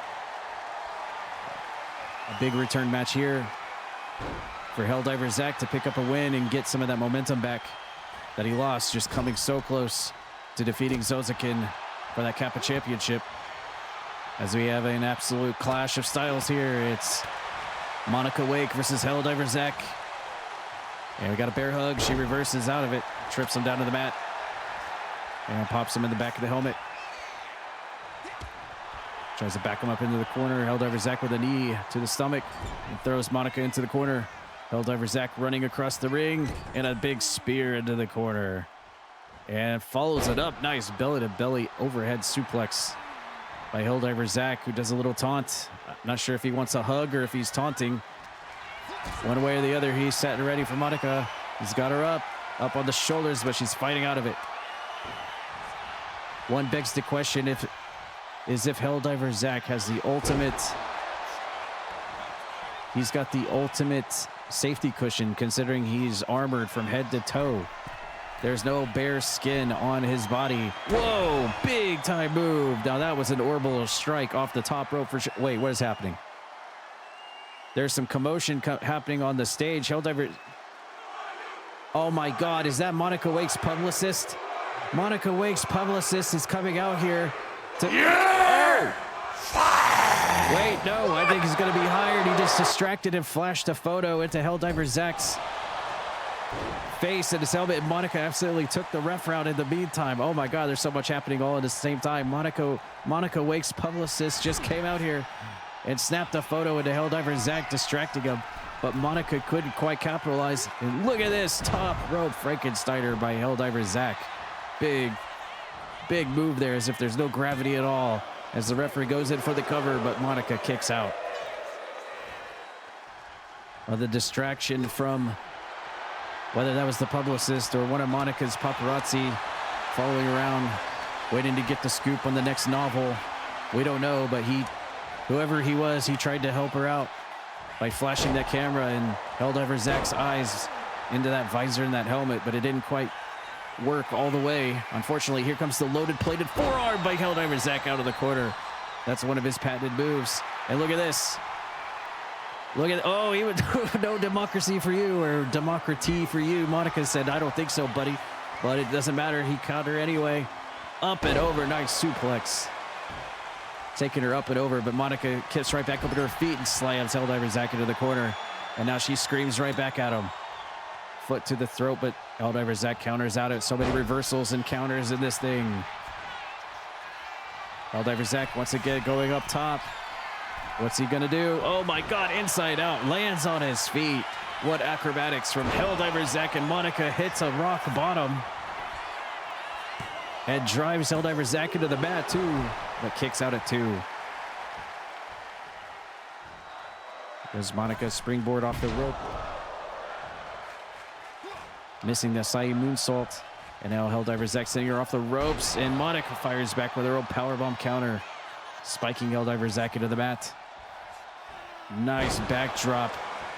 Belly to back suplex from Monica. Driving Helldiver Zach into the mat. Trying to stomp away. Look at Monica here going. Ooh, what a series of fisticuffs there, sending Helldiver Zach out of the ring. Monica, a little bad timing there to gloat and taunt to Helldiver Zach as he just elevates her into the air and flapjacks her into the mat. Helldiver Zach again going up top, calling in another strike. Oh my goodness, and he got it. Landed it right on the money. The shooting stars stomp off the top rope to Monica. Now going for the cover. 1, 2, and he gets it. Helldiver Zach coming back after last Tuesday's loss, and comes back and gets a win over Monica here tonight in singles action. What a great back and forth match.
The following contest is a tag team extreme rules match. And Sarah, Bell, and Miss Perfect 10, Pretty Mean Sisters.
And a combined weight of 476 pounds, the Assassin, CS, and Speedy Sean, the Assassins.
All right, we saw two previous members of the Coke Syndicate in tag team action earlier. It was Mr. Coke, or should I say Mr. Baby Coke and Roxas teaming up, and they got a big win over the World Tag Team Champions earlier, and now it's time for two other members of the Coke Syndicate to come in here, 2-on-2 action in the hardcore division to see what they can do against Miss Perfection and her newest underling, her newest person she's trying to have her learn the ropes of CPW in the hardcore style. And that's Cirabella, Miss Perfection and Cirabella here teaming up together. And this is going to be no easy task for them. As we know, Agent CS is our first ever hardcore champion in CPW history, and Sneaky Sean is a regular mainstay of the hardcore division in his own right. I mean, I'm quite sure Cirabella can hold her own in the hardcore division for sure. She definitely looks the type, looks the fit to be able to enter that hardcore division for sure here in CPW, but she has yet to really prove herself. This could be perfect opportunity for her to do so. And while I really feel bad more than anything than for Miss Perfection, I mean, she's an old grizzled veteran, and I mean old as in she's just been around a long time. And I don't think she really necessarily wants to get bloody or get hit with weapons, but that's just part of the plan here tonight. Hopefully she can avoid getting hit with a steel chair or something. 9472 has just come in with a raid. Thank you for the raid, Scorpio. Anubis Khan with the raid. Thank you very much. Appreciate that. Oh, and Miss Perfection getting rammed into the barricade here at ringside. You see the referee just staying back and letting these four individuals just go at it. This is set for hardcore rules. And we see Mr. Agent CS dressed up incognito as Mr. Coke tonight, Trying to fool everybody with his disguise. Did it work? It worked last time he did that. I wonder if anyone fell for it tonight. We have Cirabella squaring off with Agent CS while Sneaky Sean goes after Miss Perfection. We're in tag team 2-on-2 Extreme Rules match. Here's a cover. Here in the bottom left of the ring with Sneaky Sean. Oh my God! The back of Agent CS's skull cracking into the back, the barricade. Oh my God, that's a neck injury waiting to happen. Holy crap. Wow. And this thing has completely and utterly broken out, as I suspected it would. And we're gonna get our first weapon in the match. It's a fluorescent light tube. No, not Miss Perfection. No, she's too old to be taking hits like that. No.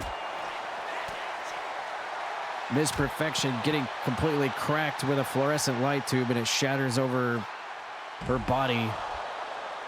And now Agent CS and Sneaky Sean moving over to Cirabella. Oh, and a big spear to Sneaky Sean. And now Miss Perfection giving CS a helicopter spin. Here's Cirabella with a bag of thumbtacks. We've already seen those in play here tonight earlier. Thumbtacks, just like little gummy bears, are sprinkled into the ring now. I wouldn't suggest you eat them, though. Not too good for the digestive tract.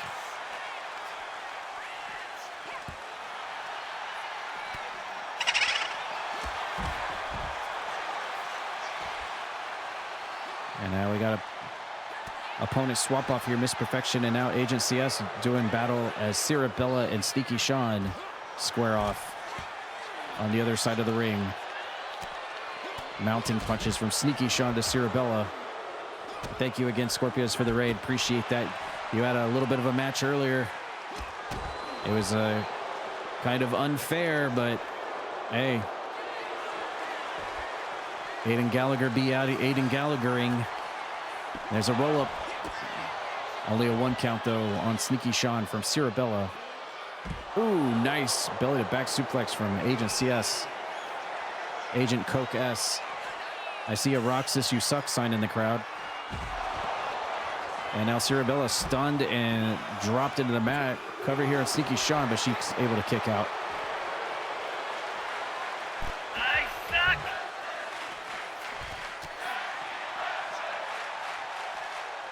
This is basically another featured bout in our CPW Hardcore division here.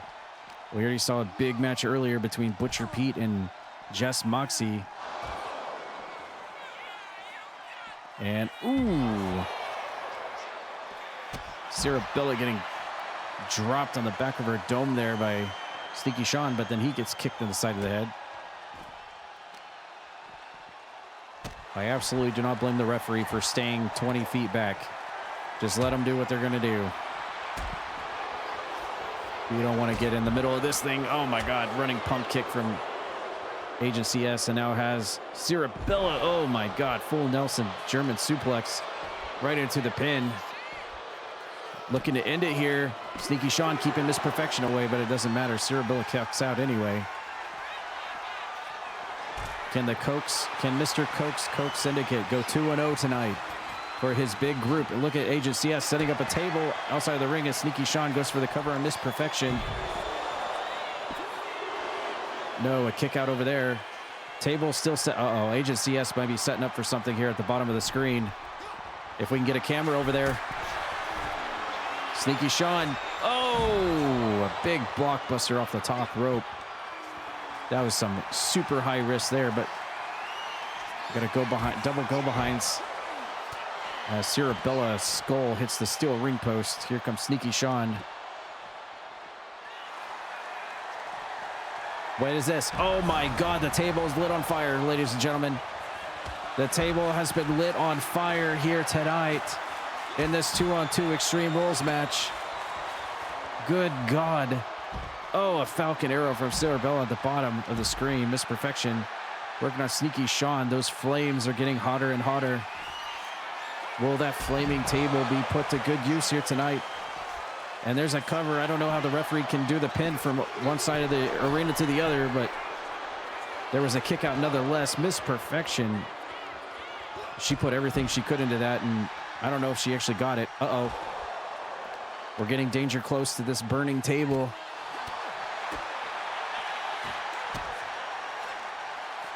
Ooh, nice move there. Uh-oh, German suplex. Ooh. They are... I wish the camera would stay on the flaming table situation there, because I feel like something is about to... Big is about to go down there. Instead, we get a picture of Miss Perfection's butt. Uh-oh. Here we go. Nope.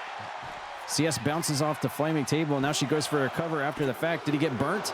No. Kick out. All right. I think we might have to go into manual camera operations here because we don't want to miss this. Whatever Big is about to go down here. And they go away from the flaming table now because, of course, they cheated us. They cheated us.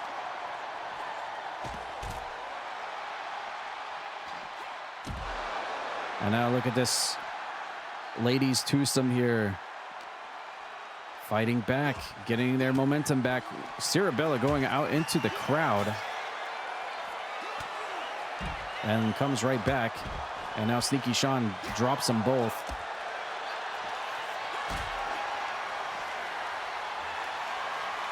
Miss Perfection's got Sneaky Sean. Oh my God, Cirabella eats a trash can and Sneaky Sean's spine eats the barricade. What a match. 4.5 match star rating. And here comes Agent CS. Well, it was looking for a pump handle slam there. And is going to go for it again here on Cirabella. Up and over into a face buster. And Sneaky Sean has got Miss Perfection into a pin here. Is this going to be it? 1, 2, and look at that. The Coke Syndicate 2-0 tonight in both tag team matches. Coke's team looking strong here tonight as we look at the flames of the flaming table outside the ring.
All right, here's another chance to see if you can figure out who this week's Pokemon is. I saw a lot of people thinking it was Pikachu. Did you get it right?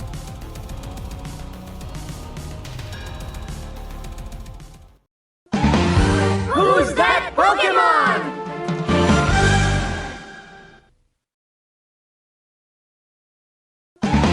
It's Trainer one day. Duh.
The following contest is a 6-woman tag team match.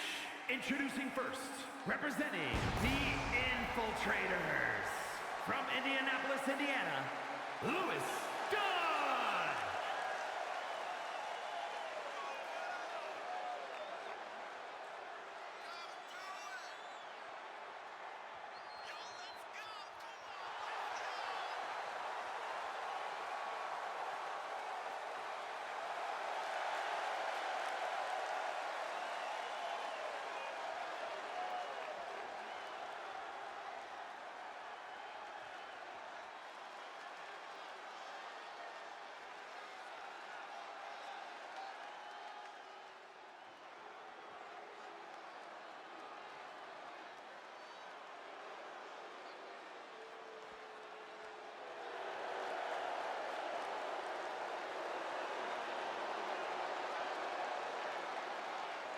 And representing the Originals from Marietta, Georgia, Choc.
And their partner, representing the Deleters of Worlds from Miami, Florida, Celestia.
And their opponents, Vampie, Jin Von Lee,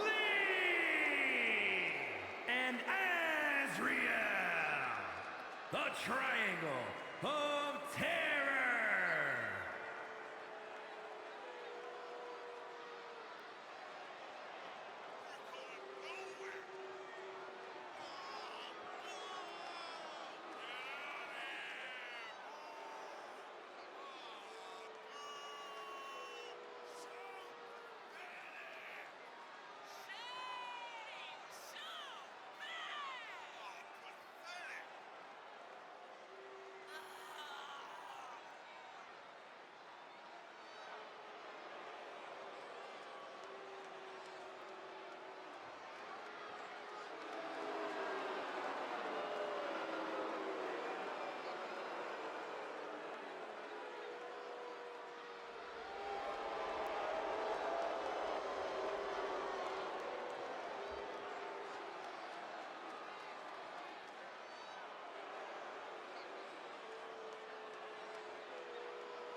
Whoa, we got ourselves a big 6 ladies 3-on-3 tag match here tonight for Tuesday Toxic. Oh, and there goes Jen Von Lee immediately as Vampie just clawing the face of Lucinda, trying to take that mask off, that Corvo mask off of her face, as we have the 3 of the witchiest, broodiest ladies on the CPW roster here teaming up to create this blood triangle, which also contain 2 of our CPW current champions right now. Obviously the women's champion and our hardcore champion, Jen Von Lee and Ashterial.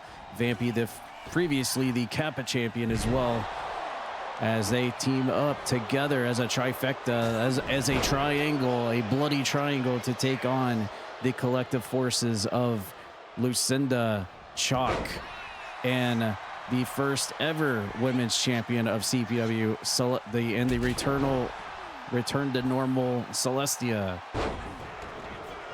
Big time matchup here for the women's roster of Croakitoad Pro Wrestling for sure. We're getting a good one right here as Vampie makes a tag to Ashterial, and we get some double team work here from Vampie and Ashterial to Celestia. We see Choc and Lucinda looking for a tag, but Celestia says, no, I got this. As Ash sends her into the corner, back elbow. Danger close to Vampie and Jen Von Lee on the apron. And a whip into the ropes as Celestia using one of those Streets of Rage style kicks to take Ash off her feet. And now goes for the, almost a spinning toe hold into working the left leg there. Now working the left arm of Ashterial, going for all the extremities here. And now a whip over into her corner. The women's champion stunned, and there's a tag. Lucinda in to do some teamwork here with Celestia, working together here, putting the women's champion up on the top. Look at this. Side-by-side backdrop off the top rope. Out of the corner, and now Lucinda's tagged back in. Oh, and we got a little bit of commotion there on the outside of the ring between Ashterial and Celestia. Look at this. Oh, Ashterial makes Celestia pay for it on the outside. And now Ashterial, well, one for you and one for you.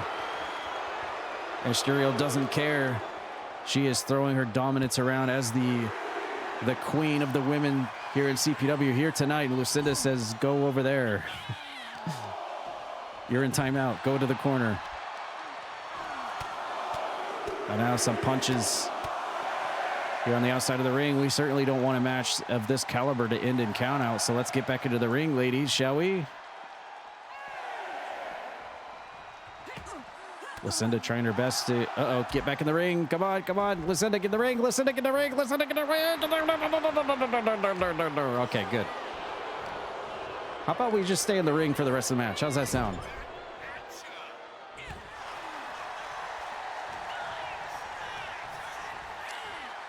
All right, Irish whip over to the corner. Lucinda making a tag, and now Choc is in for the first time.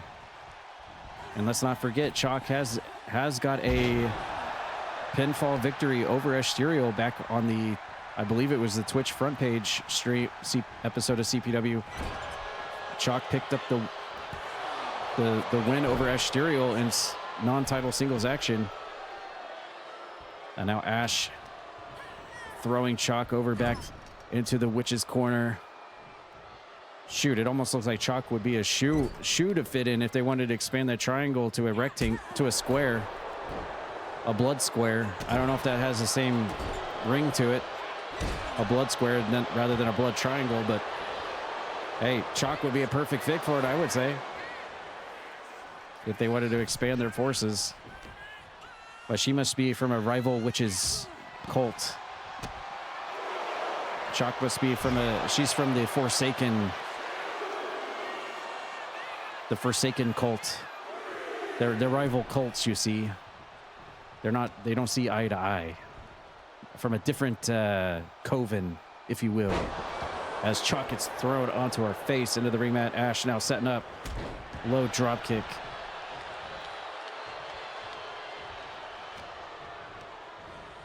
And Choc now thrown into the corner once more.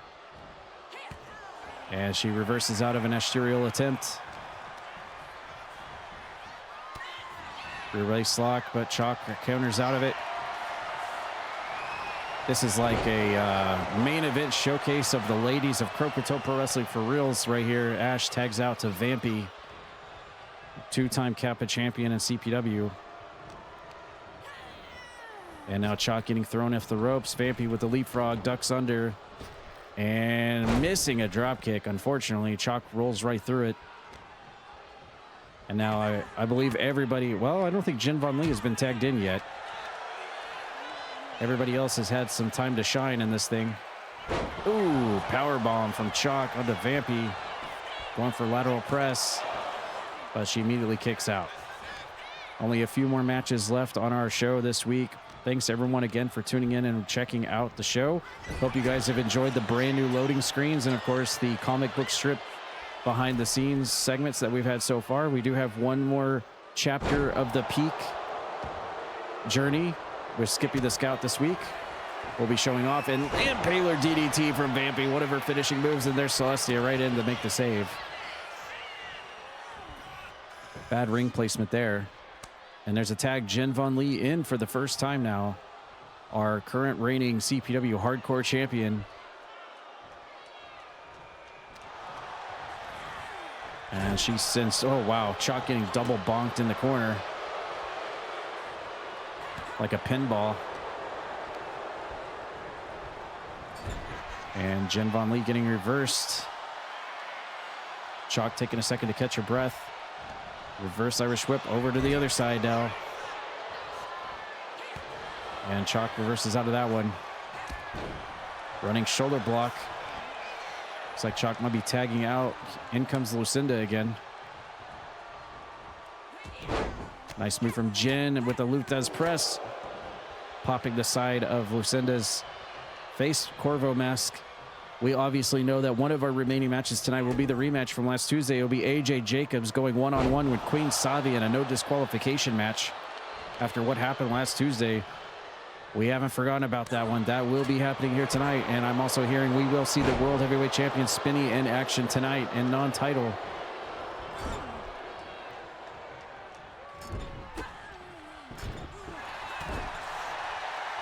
And here comes Lucinda backing across the ring and spears Jen Von Lee in the lower spine. Ow, that had to hurt. Now Lucinda backing off, making a tag. Here comes Celestia. And Celestia wins out. Rolls the arm. Oh! Hammerlock DDT onto Jen Von Lee, spiking her head in the mat. Not allowing her to make a tag. And here comes Celestia looking like maybe a curb stomp. Uh-oh, Jen. Oh! And Jen getting her face stomped into the mat. And Celestia getting reversed over into her own corner. Jen on the attack. And a tornado DDT out of the corner. Celestia right back up to her feet, rolls out of the way. But Jen's ready for a rear waist lock. Let's see, fight out of that. A back elbow. Another counter. Front drop kick. Drops Celestia to the mat. And now Jen takes Celestia to the ropes. She fights out of that predicament. And, ooh, oh, nice move. Package suplex from Celestia. And we have double tags now. Here comes Vampie and Lucinda back in to keep this match rolling. And another tag, frequent tag here. Lucinda now tagging in Choc. Gonna work together. Double clothesline on the Vampie. And a cheap shot from Choc to Ash. Woo. And now Choc. Oh, Vampie's got her locked in around the back. Oh, face plants her down to the mat on the outside. And now Choc is in the wrong territory. Vampie missing an elbow drop on the outside.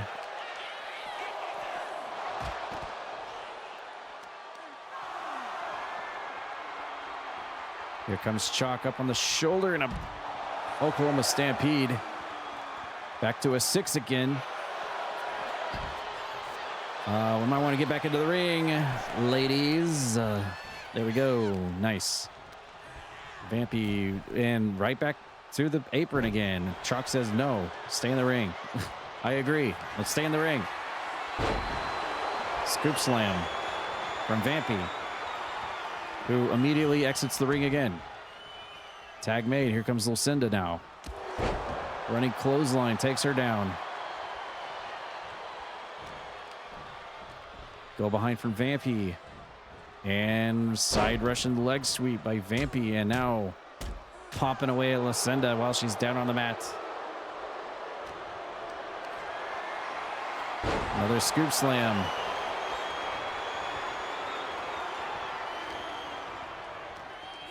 And off the ropes goes Lucinda. Blasts right through Vampie's attempt. Sidestep from Lucinda. And she's picked up and scoop slammed again.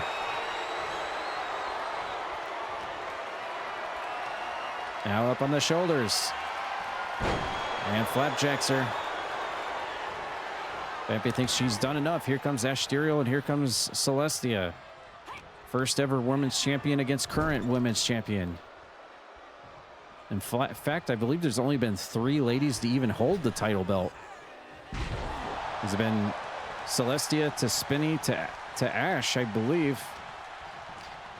That's pretty prestigious right there. Running, barging corner onto Choc back elbow, but she gets popped. Doesn't matter.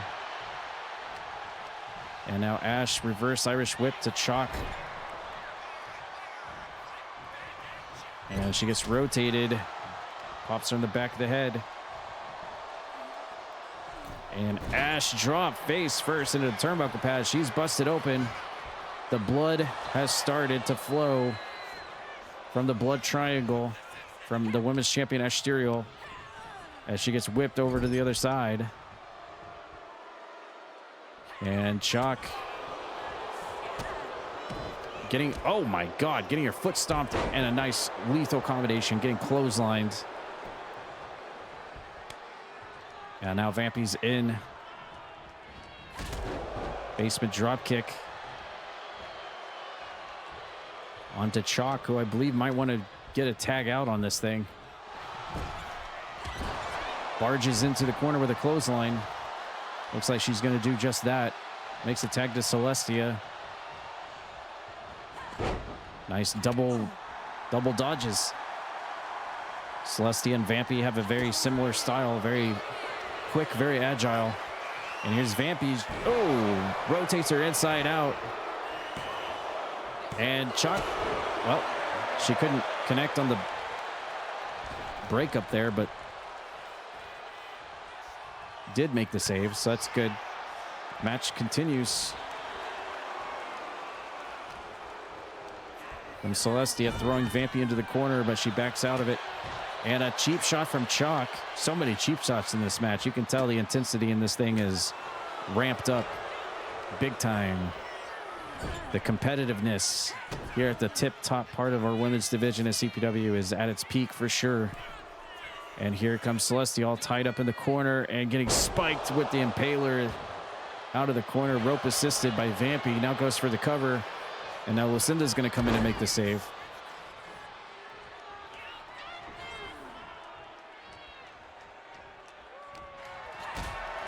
Vampie trying to continue the assault. But Celestia's going to fight out of the predicament. Misses the front drop kick. You are cursed! Looks like Celestia just got cursed. That's not good. Vampie spraying blood all over the place.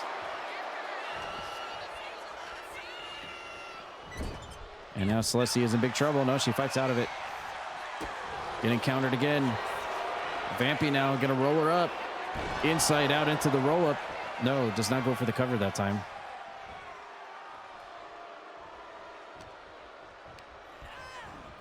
And Celestia getting thrown. Oh, cheap shot from Jen Von Lee, busting Celestia open. Her head hitting the hard ring apron for a double. Jen Von Lee doing work on the outside of the ring for the blood triangle as Ashterial getting tagged back in again. And going to try to go to town here on a bloody and bruised Celestia. But she's continuing to fight, sending Ashterial into the corner. And working the arm of Ashterial here.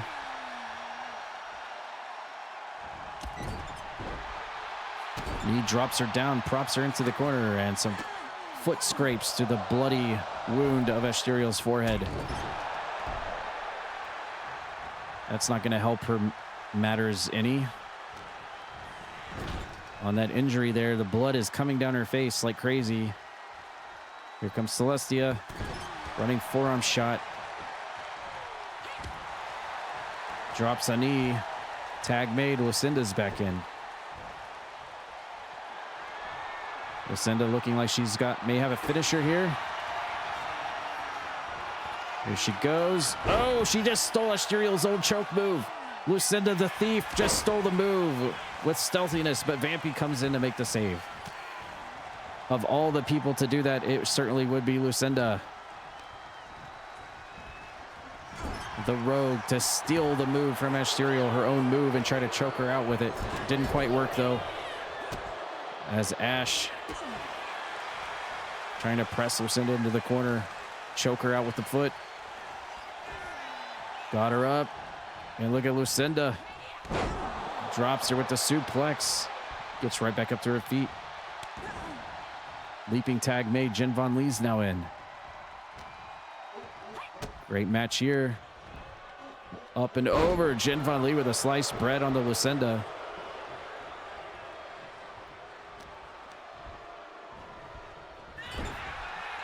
Another reverse Irish whip in the corner. Everybody's gotten their time to shine in this six-person tag match.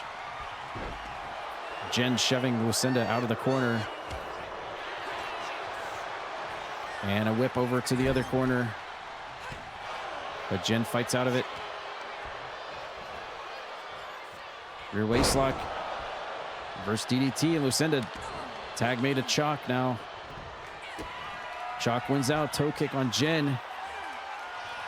Up, spins, and a sit-out power bomb.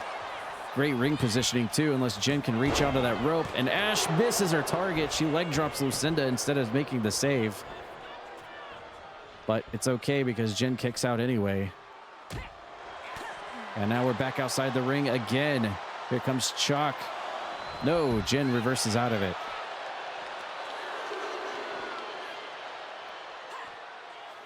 Choc catching the leg, enziguri to the side of Choc's head.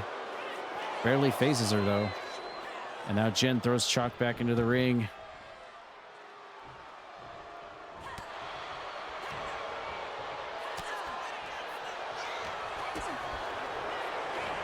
Now Jen getting Choc in position, up on the shoulder. Oh, spikes Choc head first in the mat, but she's right next to Celestia and Lucinda, who's going to double try to come in and make the save for Choc.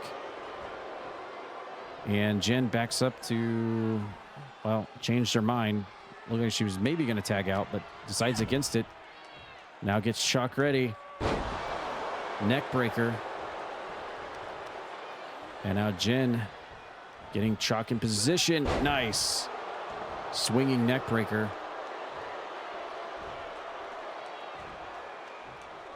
Jen showboating a little bit here. She's got Choc reeling. Snapmare. And a kick to the back. On full offensive right now. No, Choc finally reverses off the ropes, missing her lariat. Go behind from Jen, and a reverse DDT and a great ring positioning there. If she were to go for a cover, which she is. Uh-oh. This might be the end of it. 2, 3, and Jen Von Lee again picks up the dub for tonight's Blood Triangle match. 3-on-3. What a great match featuring the top ladies of CPW. And Vampie, the Triangle of Terror.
The following contest is scheduled for one fall. Making her way to the ring from Cincinnati, Ohio, the Queen, E.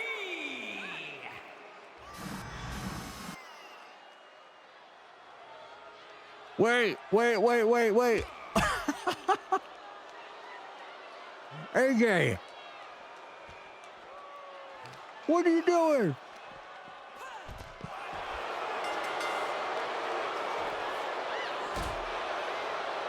This is exactly what Queen Savi did to AJ Jacobs last Tuesday.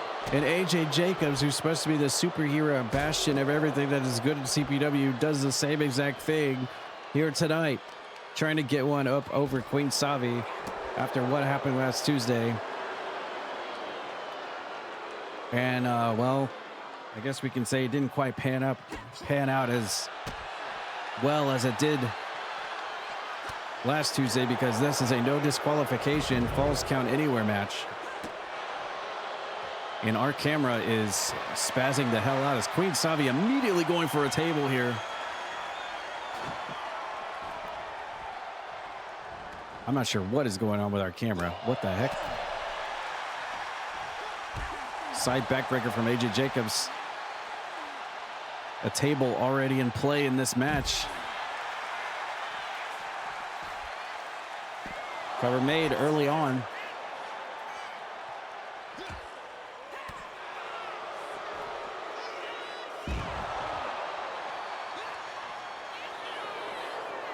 You know, Queen Savi made her debut back on the Croakitoad Pro Wrestling Twitch front page stream,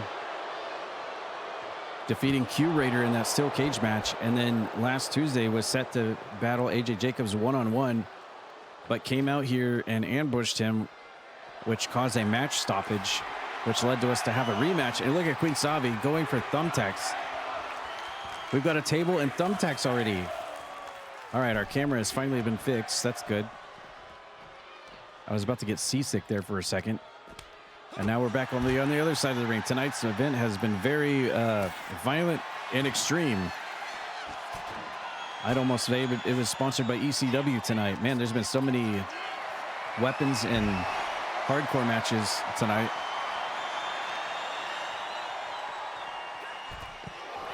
To try and settle some grudges or, well, just showcase the hardcore division in CPW nevertheless.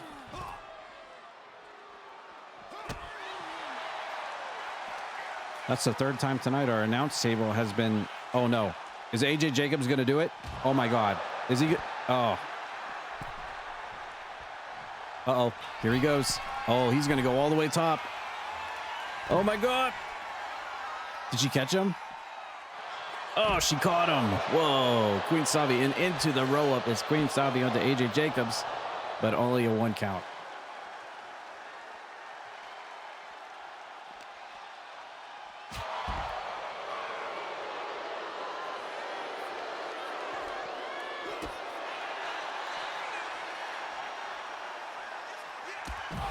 Queen Savi all about the rich and glitch and glamorous life, but as you can see here, she can go toe-to-toe and get very violent and very brutal if she needs to. Here's AJ Jacobs with a superhero chokeslam to Queen Savi, knocking the air out of her lugs, going for the cover, and gets it. Look at that. And just like that.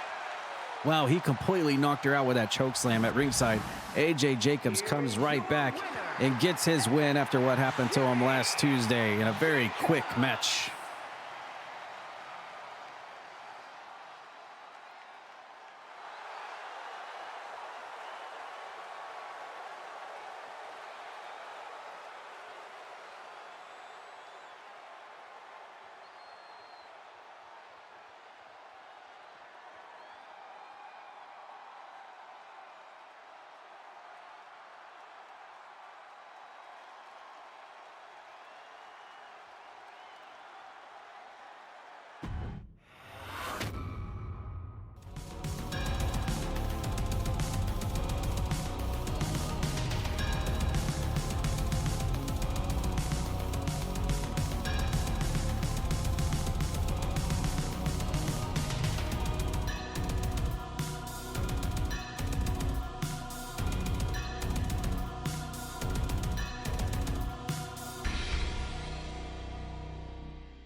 The following contest is scheduled for one fall. Making his way to the ring, representing the War Raiders from Little Rock, Arkansas, weighing in at 305 pounds, the International Champion, Rock Hurt Meat.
And his opponent from Dallas, Texas, weighing in at 241 pounds, the Witch Doctor, Bob!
All right, it's semi-main event time. Rock Hard Meat earned brand new international champion for the second time after winning the belt away from Shadow Chrono back at the big one.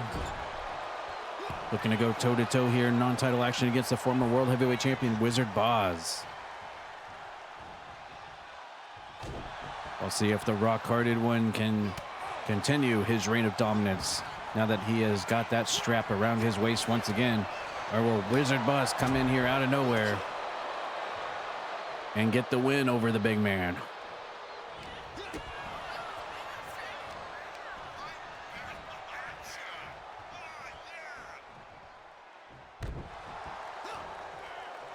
Ooh, Plague Dr. Mass beak right into the back of Rock Hard Meat.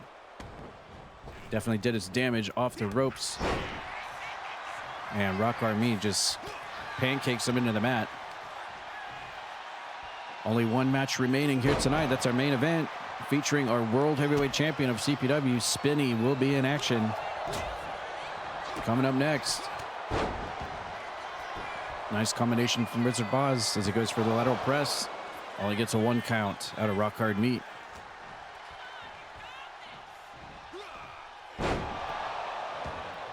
Big suplex from the international champion.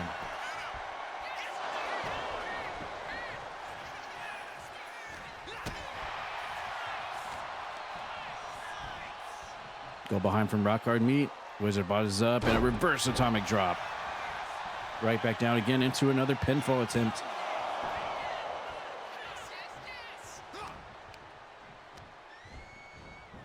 And a whip completely out of the ring we go. Everybody's been loving going outside of the ring tonight. It has definitely been an outside of the ring night tonight for sure.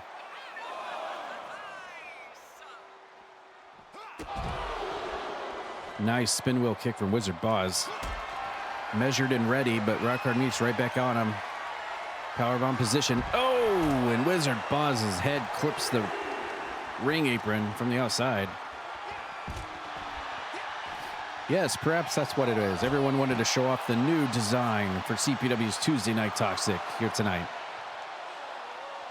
In that case, yes, go to the outside of the ring. Show us the new design. I love it.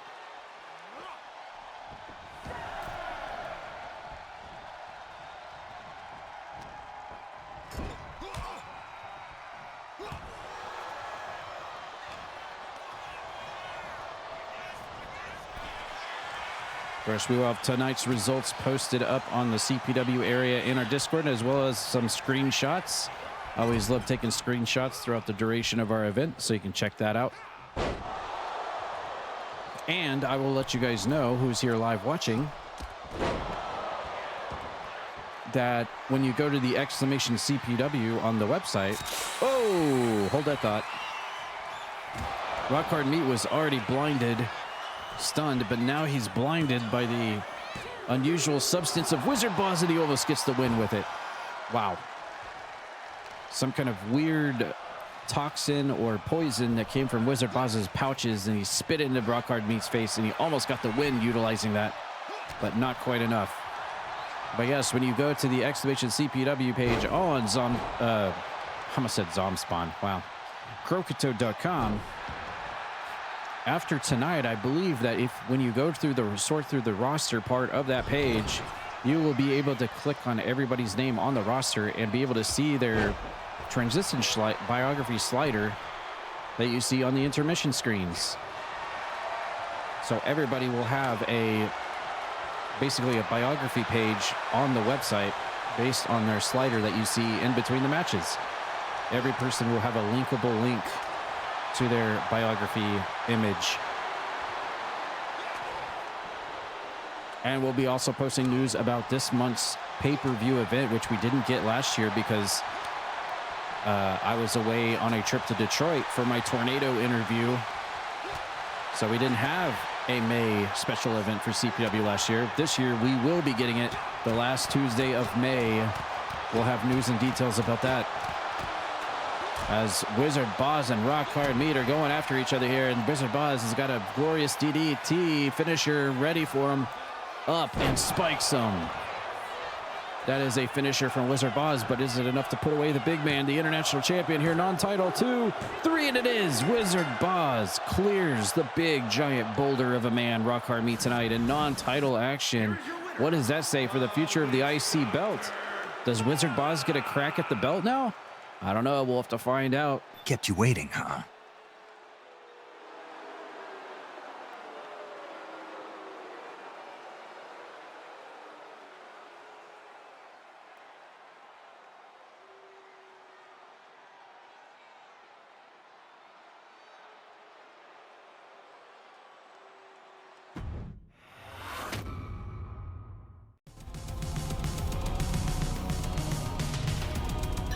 All right, all that's left is our main event of the evening, featuring our World Heavyweight Champion Spinny in action.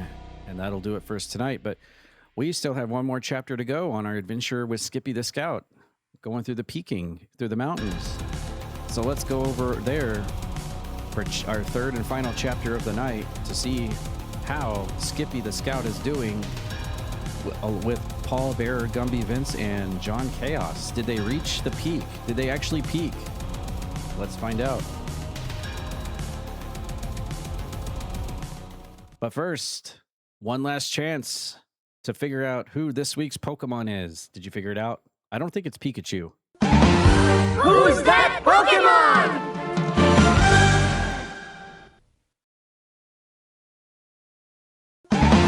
It's Trainer one day. Duh. You are guest.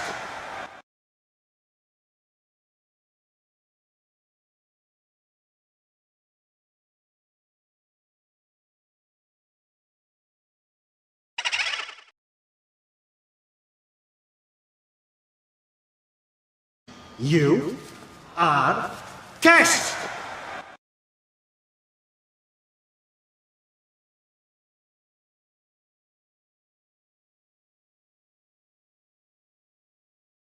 What the hell?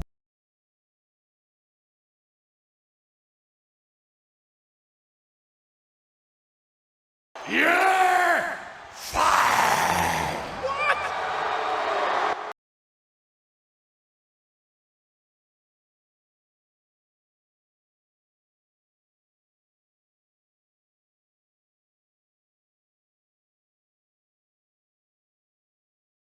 That's right. It looks like our adventures of Skippy the Scout with Gumby, Vince, John Chaos, and Paul Bearer.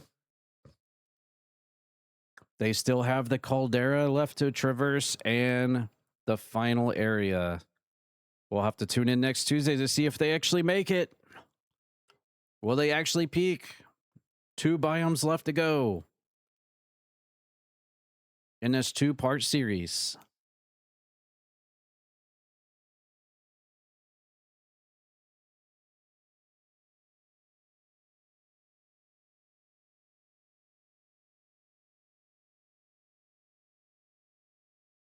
By the way, if you have missed any of the comic book strips from earlier on the show, not only can you find them on the VOD on YouTube, but I will always post these on the Discord and CPW as well. If you'd like to go back and see the ones you missed, like earlier we had one featuring Linky. We also had featuring Sean the Show. But wait, we actually have our first signed match for our unnamed pay-per-view at the end of May. The last Tuesday of May. What is this about? This is just actually passing through the news wire right now. We are announcing this right now. It is actually confirmed as of earlier today. In fact, okay, this is the first I'm hearing about this. Here we go. Our first match signed for the unnamed pay-per-view coming up at the last Tuesday of May. Let's show the fans in the world what the match is here. Signed out of nowhere as of earlier today. Oh, yeah.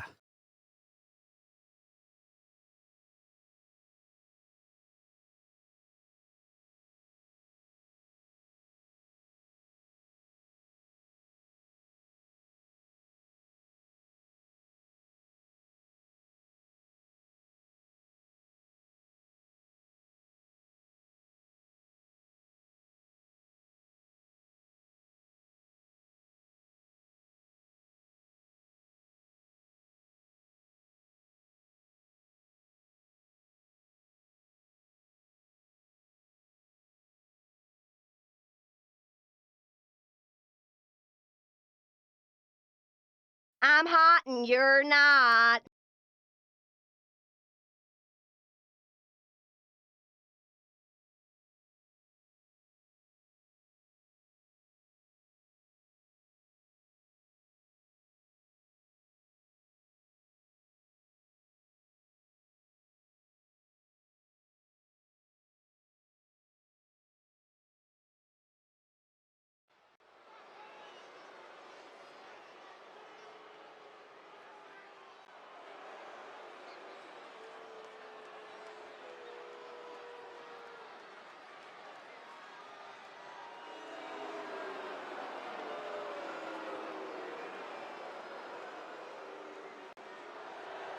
The following contest is a triple threat match. Making his way to the ring from Max Ammo! weighing in at 257 pounds, Cassidy Ryan!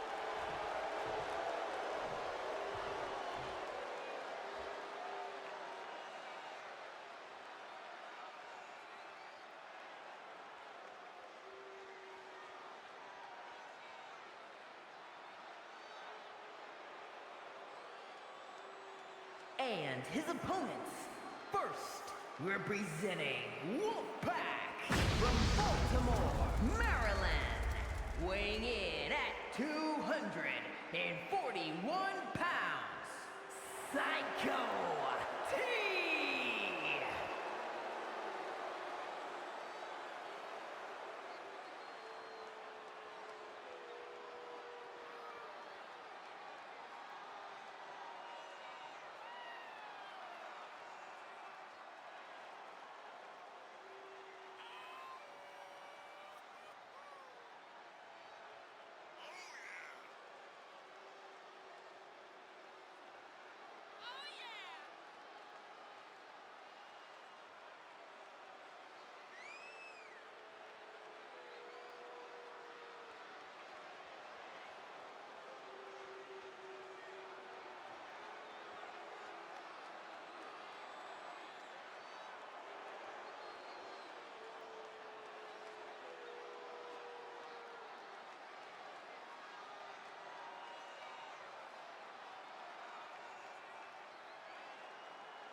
Well, ladies and gentlemen, we've got ourselves a banger of a main event here, three-way dance featuring the World Heavyweight Champion, the person who used to be the World Champion, and the person who used to be the World Heavyweight Champion.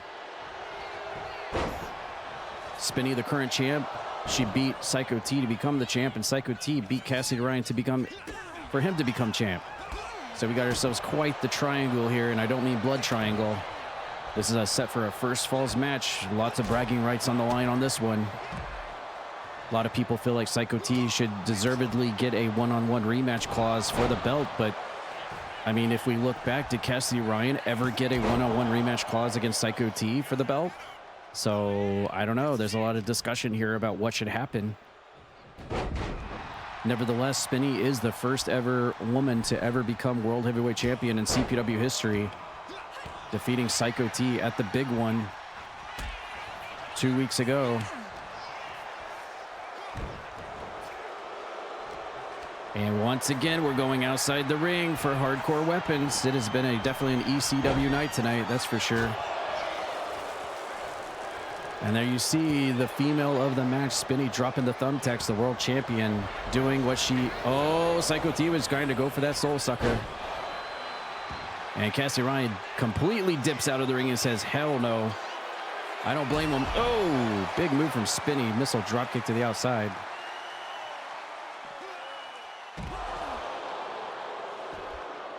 I don't think Cassidy Ryan does well with all that supernatural hocus pocus mumbo jumbo. Psycho T was trying to go for that soul steal. Cassidy Ryan completely left town and left his bags packed when he did. But now we go to the outside of the ring.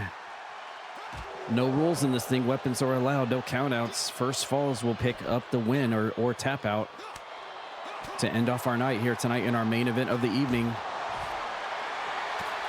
We saw earlier our first match signed for the unnamed pay-per-view event for the end of May for the first time. It's going to be Leo Reigns taking on Barry Bones. And I believe it will be for the establishment of the Iron Knuckle Championship. Yet another title coming to CPW to establish the division of hard knocks and iron knuckles here in CPW. There's a lot of people that could fit into that division, that's for sure.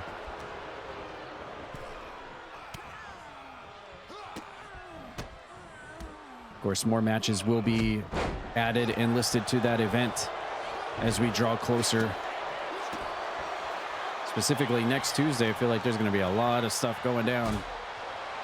We still got a little bit of a brief build-up here tonight on certain things, but next week might be even crazier. Uh-oh. Psycho T going for it again. Just can't seem to connect on getting that Shane Tsung on somebody. Your soul is mine. Oh, a vertical suplex into the thumbtacks. Oh my God, Spinny laid it right into that pile that she herself put down. Ouch.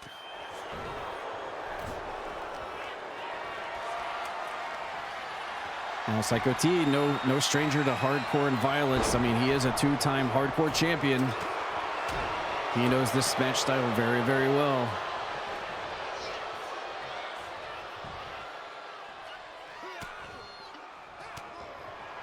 Spinny's got the fluorescent light tube. Who she's going to whack? Oh. Oh, no. He's going to connect on Cassidy Ryan. No. No. Psycho T's trying to suck the soul of Cassidy Ryan. No. Did he completely take it all? We won't know because Spinny makes the save. Oh my goodness. Psycho T from the land of nightmares. From the nightmare world. Looks like Cassidy Ryan is okay. He's able to move. He's able to walk. That's good. He has not been killed in his own dream world. But I'm sure that sequence certainly took an effect on him here.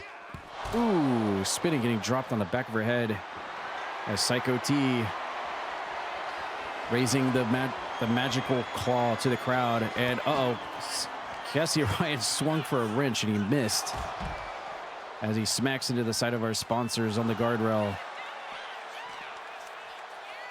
And Psycho T's got Spinny. Oh, almost a package pile driver.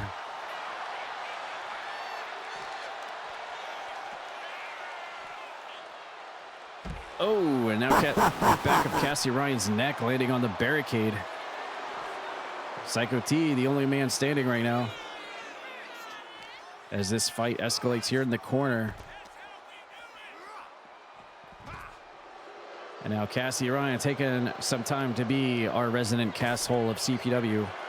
I'm surprised there's lack of Pat McAfee tonight.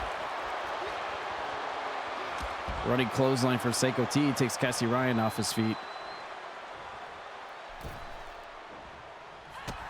And here comes Spinny. La Maestral Cradle into the thumbtacks. But Psycho T immediately breaks out of that one. Already a 3-star match rating.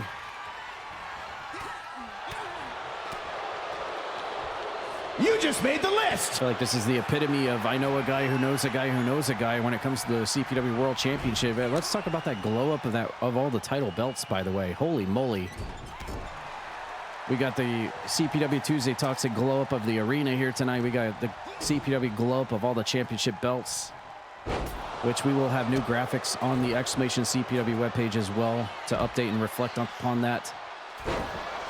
And a claw slam from Psycho T to Cassie Ryan, completely stunning him. Here comes Psycho T out of the corner with the Whisper in the Wind, going straight into the cover. Spinny's nowhere around to make the save. Is it enough? 1, 2. No, Cassie Ryan kicks out.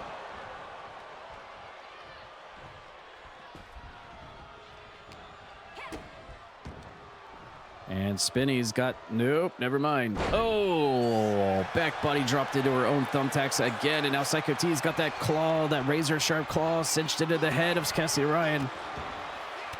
And we see the Psycho T sunglasses meme in the crowd. Here comes Cassie Ryan, decks Psycho T, but Spinny comes right back. Oh, sit up powerbomb into the thumbtacks. Oh, she's got a thumbtack right in her butt. Oh my God, and Psycho T obliterates Cassie Ryan with the fluorescent light tube and then kicks him in the face. Here comes the world champion Spinny. Turns her attention. You are cursed! The logo in the middle of the ring got cursed. It's been cursed all night by having thumbtacks on top of it. Here comes Spinny Dragon Suplex. Psycho T, wild clothesline, but misses it. A dragon twist. Don't come this way! No! She takes care of both of them. Cassie Ryan's too stunned to make a save. Can Psycho T kick out of the dragon twist? And he does. Spinny, a perfect opportunity there to pull away with the win. Oh, what the heck, Cassidy Ryan? And Psycho T says, okay, you want to do that? I got you. Razor's Edge on Cassidy Ryan on top of the world champion Spinny. Is this how it's going to end? No way. Cassidy Ryan punches Spinny in the... Oh, no. So close. Cassie Ryan punches Spinny in the ovaries. Then Psycho T hits the Razor's Edge to Cassie Ryan. What does everybody want? Onto the world champion. That was a crazy sequence there, but it did not end that way. The match is still ongoing here in our main event. Here comes Spinny as Cassie Ryan. Oh! Canadian Destroyer. Cassie Ryan breaking up the pin. Here he comes. Stuffs Spinny and a pile driver onto the thumbtacks. The Psycho T's right there on him. Holy moly, what a match. This is almost a pay-per-view main event. Eric Bischoff, why are you giving this away on Free Tuesday Night Toxic? This should not be given away on Free Tuesday Night Toxic. This should be a pay-per-view main event, man. What are you doing?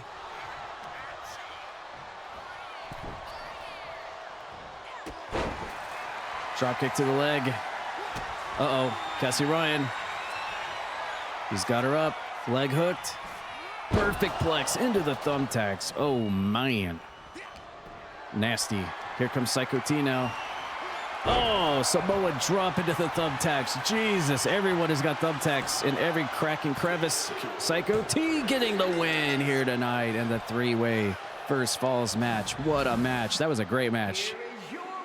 Good match from all three of them. But Psycho T, the previous champion, walks away laughing here tonight.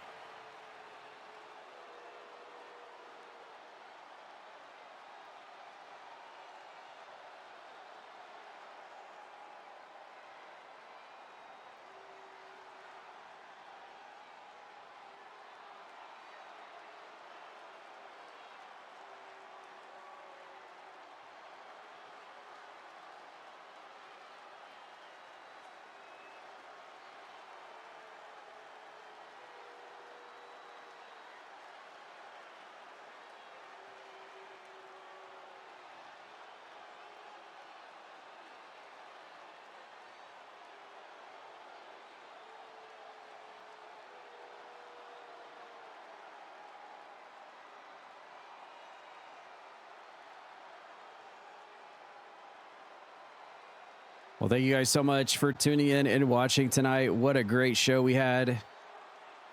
What a great show. Appreciate